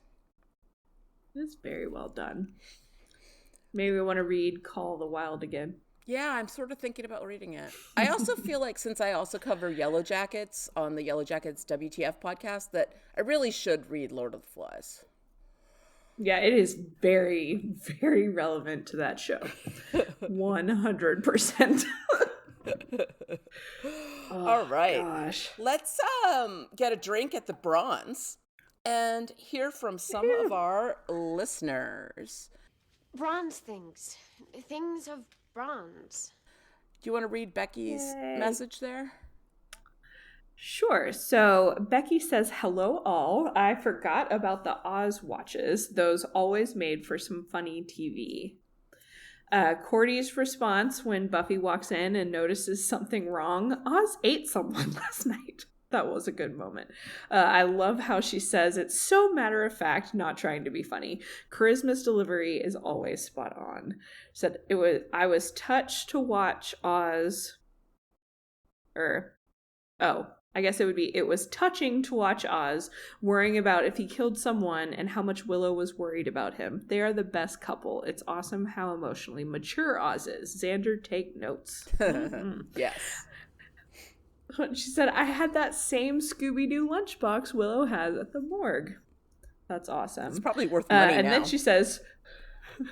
yeah. She said, where did Angel get his pants? I think the answer to that is the WB. He made sure he had some pants on. She said, I can imagine a situation outside of him being a feral vampire where having Angel tied up consensually wouldn't be so bad.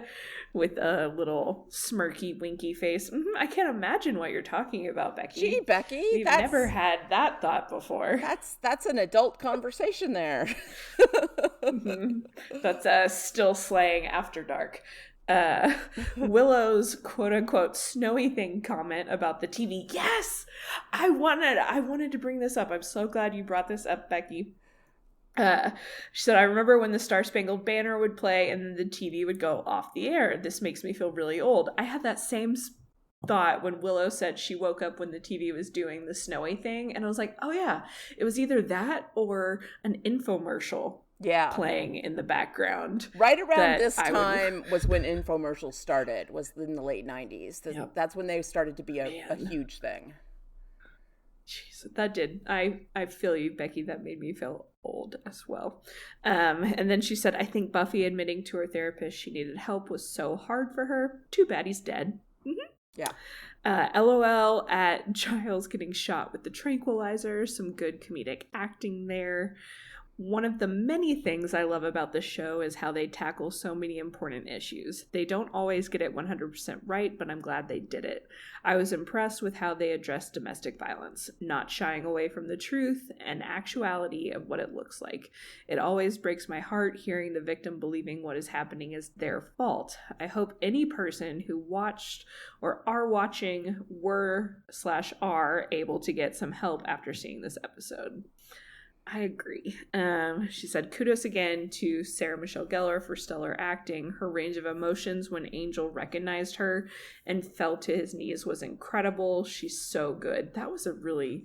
Yeah, that was a beautiful scene. Surprisingly emotional scene. And I'm glad you brought that up, Becky, because one thing that I had noticed when he, comes to and kind of realizes it's Buffy, he says Buffy in the same kind of questioning tone and that recognition. Good Lord. Nice. That is not a word. Oh my God. Oh, jeez. Anyway, I can brain today. The tone he uses matches the tone that he used as he... Willow's spell works and his soul is restored, and he says Buffy? Yeah. Before she has to kill him. Her. Yeah. Yep. So when I heard that, I was like, oh, that hits different. That's a little painful. But that was an excellent scene with both of them. And the look on her face, like the mixture of hurt and relief and all, fantastic. Then Becky says, lastly, I am so excited about next week. Homecoming is one of my top episodes of the show, probably in the top 10 even. Yeah, I can't wait. She said, have a great week/weekend. Grr, arg. Grr, arg. Thanks, Becky. Arg. Always with the great feedback from Becky. I can't wait to hear what you have to say about Homecoming, since it's one of your favorites. For sure. We got a couple of voicemails. The first one is from Dodie from Wells, Maine. Hi, Penny and Kara. This is Dodie from Wells, Maine. And it's my first time calling in. A little nervous about it. Aww. But Yay. I'm very interested to hear your take on the Beauty and the Beasts. In one sense, this is Buffy doing what it does best, using monster as metaphor for real-life horrors, and using the Jekyll and Hyde story to talk about an abusive relationship is really spot on. But it's interesting that at the same time, The story is kind of trying to have its cake and eat it too by rejecting the fairy tale. Buffy even refers to, when talking to Debbie, refers to your grim story, and as in the Brothers Grimm. But at the same time, the story of Angel come back from being tortured in the hell dimension, and Buffy's love being the only thing that can heal and tame the beast, is embracing that Beauty and the Beast fairy tale that could be argued encourages women to stay in abusive relationships in order to be that healing love. So, really interested in your reaction to this episode. I do think it still slays. It is still a very good and a very interesting episode of Buffy with a lot of beastie layers, including Oz, and just hoping that you can untangle it a little bit for me, because I have mixed feelings about it, even though I do think it's a great episode of television. So, thanks for your podcast. I'm really enjoying it. Aw, thanks, Dodie. Dodie. I'm glad you brought that up. We talked about it a little, but maybe not as much as we should have. It is kind of a mixed message. Because Buffy is the Slayer, violence is a part of her everyday life. And her relationship with Angel, this is not the first or the last time that Buffy and Angel fight. And it's something that will be explored in future seasons, that Buffy's taste in men is kind of screwed up because of her life as the Slayer. And that she accepts this violent predator of Angel into her life, even though he's really not good for her. And she can't help herself. She loves him so much. And with the power of love of a 16, 17-year-old girl, that overwhelming, makes your head foggy, flood with endorphins, can't think straight kind of love. And it is a toxic relationship between the two of them. And there are times when she fights with him as Angel. There were times when she fought with him as Angelus. And I was actually just on a Buffy fan page on Facebook, and they were like, tell us something about you. And I was like, there's a lot of argument out in the Buffy fandom, like, she should be with Angel, she should be with Spike, she should be with Riley. And I was like, I don't think any of those three people are the right guy for her. I think she needs someone who can be more like Joyce was for her, not a part of the violence, a nurturing person. So I think the right person for Buffy would be someone who isn't going to compete with her about fighting, who isn't going to be violent, and who gives her a respite from the violence. I think her relationship with Angel is toxic, but the show teaches us about that more slowly than this episode where we saw Debbie and Pete being toxic, like, all in one episode.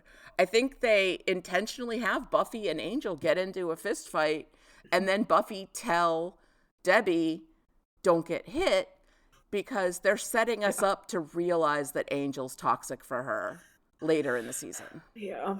That's my theory. I think it's so relatable in the sense of, I think everyone has been in a situation where you're like, oh, I can fix them. Oh, or, yeah. They'll change. I can work with this. And obviously, that never works. But when I look at Buffy and Angel's relationship, I think clearly the show demonstrates the negative consequences to Buffy's toxic relationship with Angel. He killed Miss Calendar. He tortured Giles and tormented her and her friends in the city of Sunnydale. So it's not, a fairy tale.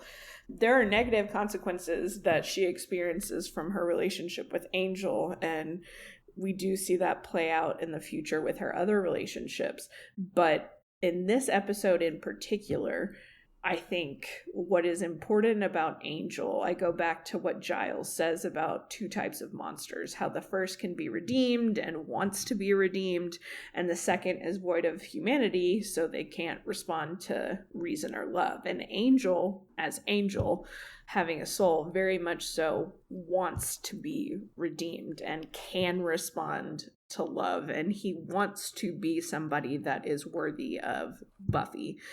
And you throw in the complication of, the whole Slayer vampire dynamic, then, obviously that's where the violence is kind of excused in a way, or at least makes sense in the story. But I think in terms of, the justification for her going back to Angel is that he does not want to be this monster. He wants to be redeemed. He cares about her. And with Angel, I don't know, that almost sounds like an excuse. I was about to say he never would intentionally hurt Buffy. Like, he would not be that type of physically abusive partner, I don't think. But I think there's some emotional abuse that goes on with Angel and Buffy for sure. So it's complicated, but... And a lot of just inadvertent toxicity based on the fact that they don't have compatible existences. And that he is... And how many years older is he? Hundreds of years older than her. And doesn't understand her world. Doesn't understand her normal human desires. He understands the Slayer, but I don't think he really understands Buffy, the girl. You know what I don't get? What? As a 35-year-old, I cannot imagine meeting a 15-year-old or 16-year-old that sparks any sort of romantic interest in me would ever be on my level. So if I think about living hundreds of more years, and I'm 200 something, what interest does this 200-year-old being have? I know that it's pointless to go into that, but when you start diving into the power dynamics of their relationship, it's so problematic. Yeah, it's messed up. And he was too old for her even before he was turned into a vampire. So it's not like, so there's an excuse in the Twilight movies that Edward was turned into a vampire when he was 17. Yeah. And so he's permanently how long stuck have you been 17? Emotionally at 17, that he hasn't developed past that, because in that world vampires don't change very often. So at least there's a thread of him and Bella being the same emotional age. Liam, who we later find out was his pre-vampire name, was already too old for Buffy before he got turned. And it is extremely disturbing and problematic. And I do think that later this season, we'll be talking about this some more, and there will be it will be an easier conversation when we get to the second half of the season, because some of the things will become more clear. Thank you so much for bringing it up, Dodie. I agree. I'm glad, because we didn't talk about it enough in the main discussion. So awesome. And so good to hear from you. Yeah, write in again or call in again. We love getting voicemails because I love hearing people's voices. And we have one more voicemail from Steve. Hello, Still Slaying. This is Steve, and this is going to be for Beauty and the Beast. No live Steve this time, but because I've watched this episode so many times, and I don't know if I can watch it again. It's rough. It's a rough episode to watch, but it does garner, is that the right word? I don't know. Anyway, it has my favorite line of all time, my favorite Buffy line of the whole show, I think, is when Oz is in the library and the bad guy is like attacking him, and he looks at him, and you can see the sun going down, through the window, and Oz just looks at him and says, "Time's up. Rules change." So good. And then he changes into the werewolf and takes off. Yeah, amazing. So I love it, but I can't, probably won't be watching it. Yeah. I will be listening to your coverage of it, obviously. But is this, I mean, it is an important episode, I guess. Is this the one where everybody finds out that Angel is back also, and Buffy's kind of been taking care of him in No, that's a couple episodes from now. Yeah. Anyway, Not talk to you later. yet. Thanks, Steve. Well, that episode's That's a doozy, yeah. I appreciate that Steve didn't want to rewatch the episode, right? Because that's what we were talking about. It's a rough one, and if it's gonna upset you, I'm not gonna push anyone into watching something that's gonna really upset them. If it's your first time watching Buffy, for completion's sake, it's great to watch, but it is rough. And if you need a break, take a break. I firmly believe that. Sure. You should not re-traumatize yourself just for some TV show. No. All right. That is the end of the main section of the podcast. Stay tuned for the Watcher's Diaries if you want to hear the spoilery discussion. And if you'd like to join the conversation, you can find all our contact information at podcastica.com, or find us on Facebook at facebook.com/podcastica, or Instagram at @stillslayingcast. You can send us an email or recorded voice message to stillslayingfeedback@gmail.com. Podcastica.com has a feature where you can record right on the website, but it doesn't always work great. So I would suggest just record on your phone and email it to us. It will be a lot easier for you. Much easier.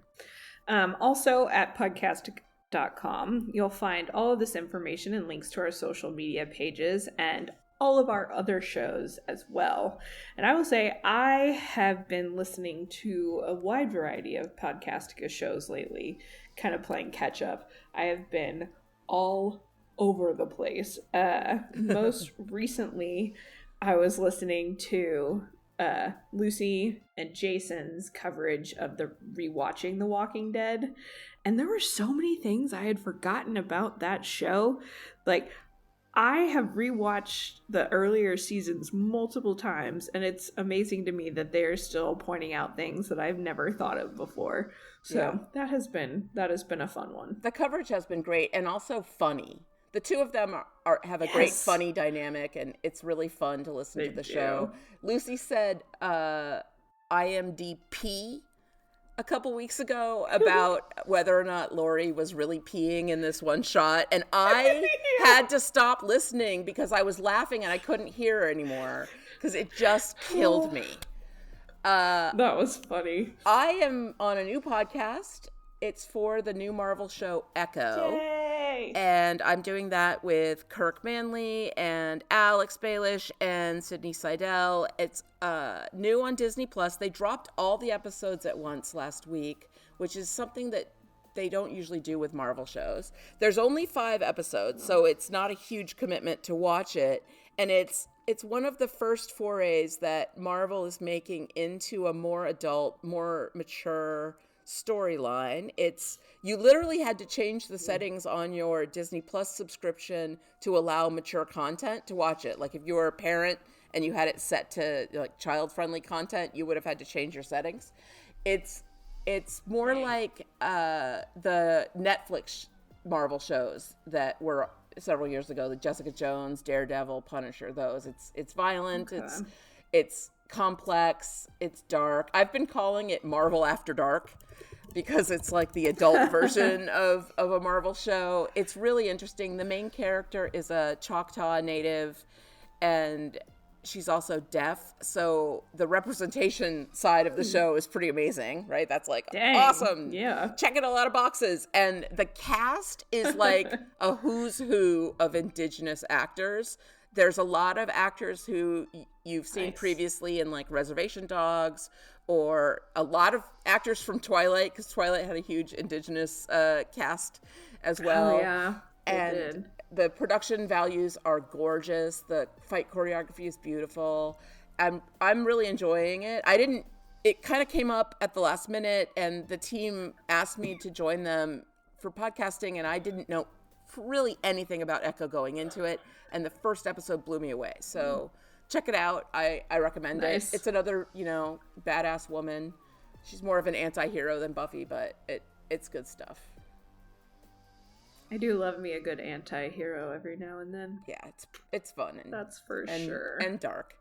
And if you like what we're doing, hit like, hit follow, hit subscribe, tell your friends, annoy people, make people subscribe to the podcast. We really want to find more listeners, and I'm trying to figure out ways to get the word out. And if you are enjoying the show, tell people about it. That's just the best way for word to get out, really. And if you have 2 seconds or enjoying the show, feel free to give us a quick 5-star rating. That really does help us become a bit more visible.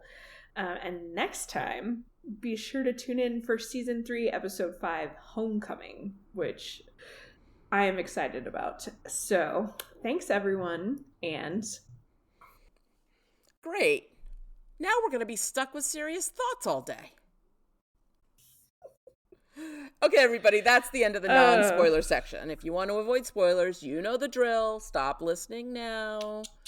All right, we've given you enough warning. On to the Watcher's Diaries. It's too bad we can't sneak a look at the Watcher Diaries. I'm sure it's full of fun facts to know and tell.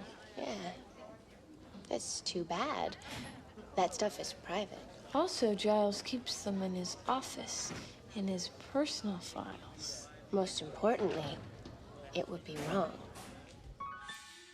And I love it. I wanted to start by saying that we talk about how Oz is perfect and everything, but in season 4, he's going to do some unperfect stuff. So yes, he does become more of a real person, thank God.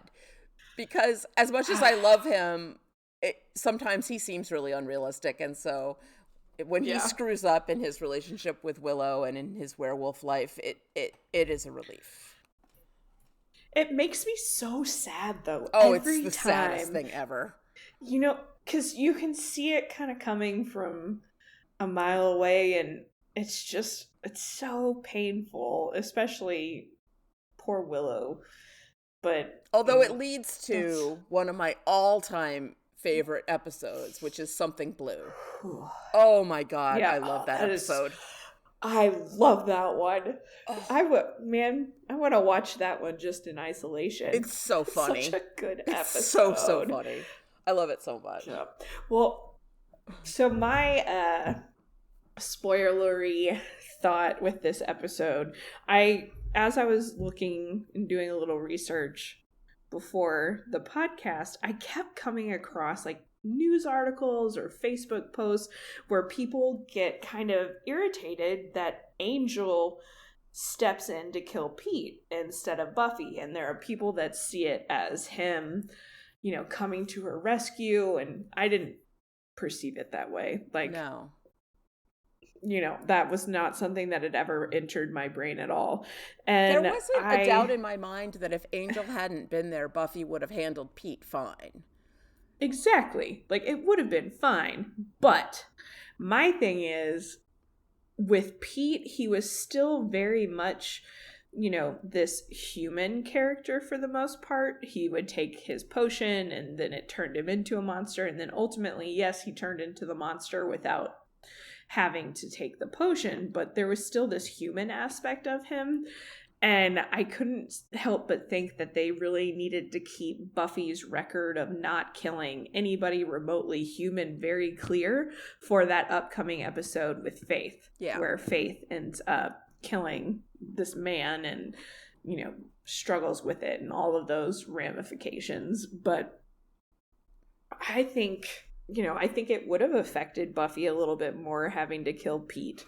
She would have been fine, but it would have been very different than your average demon or monster of the week that she has to kill.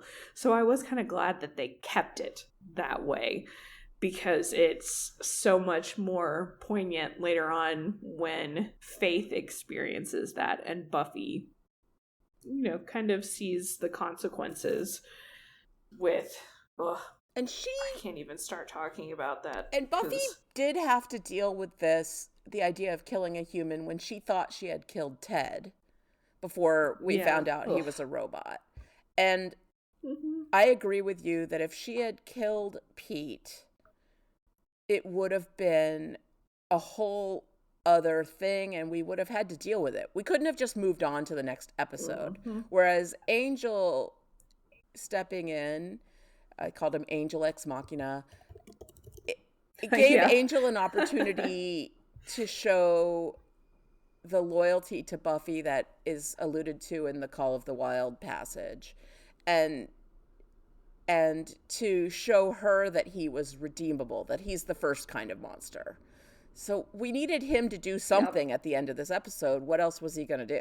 That was the thing. Exactly. And like I said, Buffy she probably wouldn't have killed Pete. She probably would have incapacitated Pete and tried to, tie him up or something and turn him over to the police. But I don't know how that would have gone down. Like, what kind of prison? It's not like they have an Arkham Asylum in Sunnydale where creepy monsters go. Until season 4. She could have given him to the Initiative. Oh, gosh. Oh, the Initiative. That'll be fun. I can't stop thinking about the fact that we find out in season 7 that Scott is gay. And so his relationship with Buffy was never going to work out. No, it was doomed from the start. Yeah. For a variety of reasons. But that's a pretty big one. Yeah. That actor, one of the many, many things on his IMDb resume was queer as folk. And I was like, I wonder if he's gay in real life. I have no idea, but I just thought that was interesting. I wonder. It's fun. But I just... This episode is another one that sets up so many things in the future. And in Steve's voicemail, referencing the episode where they all realize that Buffy has kind of been hiding Angel and that is such a good one, nursing him back to health. It is, and I get so fired up watching that episode with Xander. And I'm gonna have to, when we get to it, make sure that I don't go overboard with it, because it's still, just thinking about it right now makes me feel ragey because of the way that he acts. But that's why season 3 is so fantastic, because it makes you feel all sorts of things. It's all over the place, and the things that they tackle in this season alone, it really is impressive. In the next episode, Homecoming, Homecoming is fun. That's be a great one to cover too. Yeah, it really is. It's nice to have a little bit of a more lighthearted episode. I don't know if you can say lighthearted when they're trying to kill them, but it's nice. It's got a lot of silliness, and it's colorful. It's punchy. It's bright. We get a lot of Cordelia, and it's a real showcase for Charisma Carpenter, which is nice because she is so good, but she's usually just 2 or 3 lines. So it's nice that in Homecoming we just get tons and tons of time with her. That's true. She is hilarious in that episode. It's that'll be a fun one to talk about.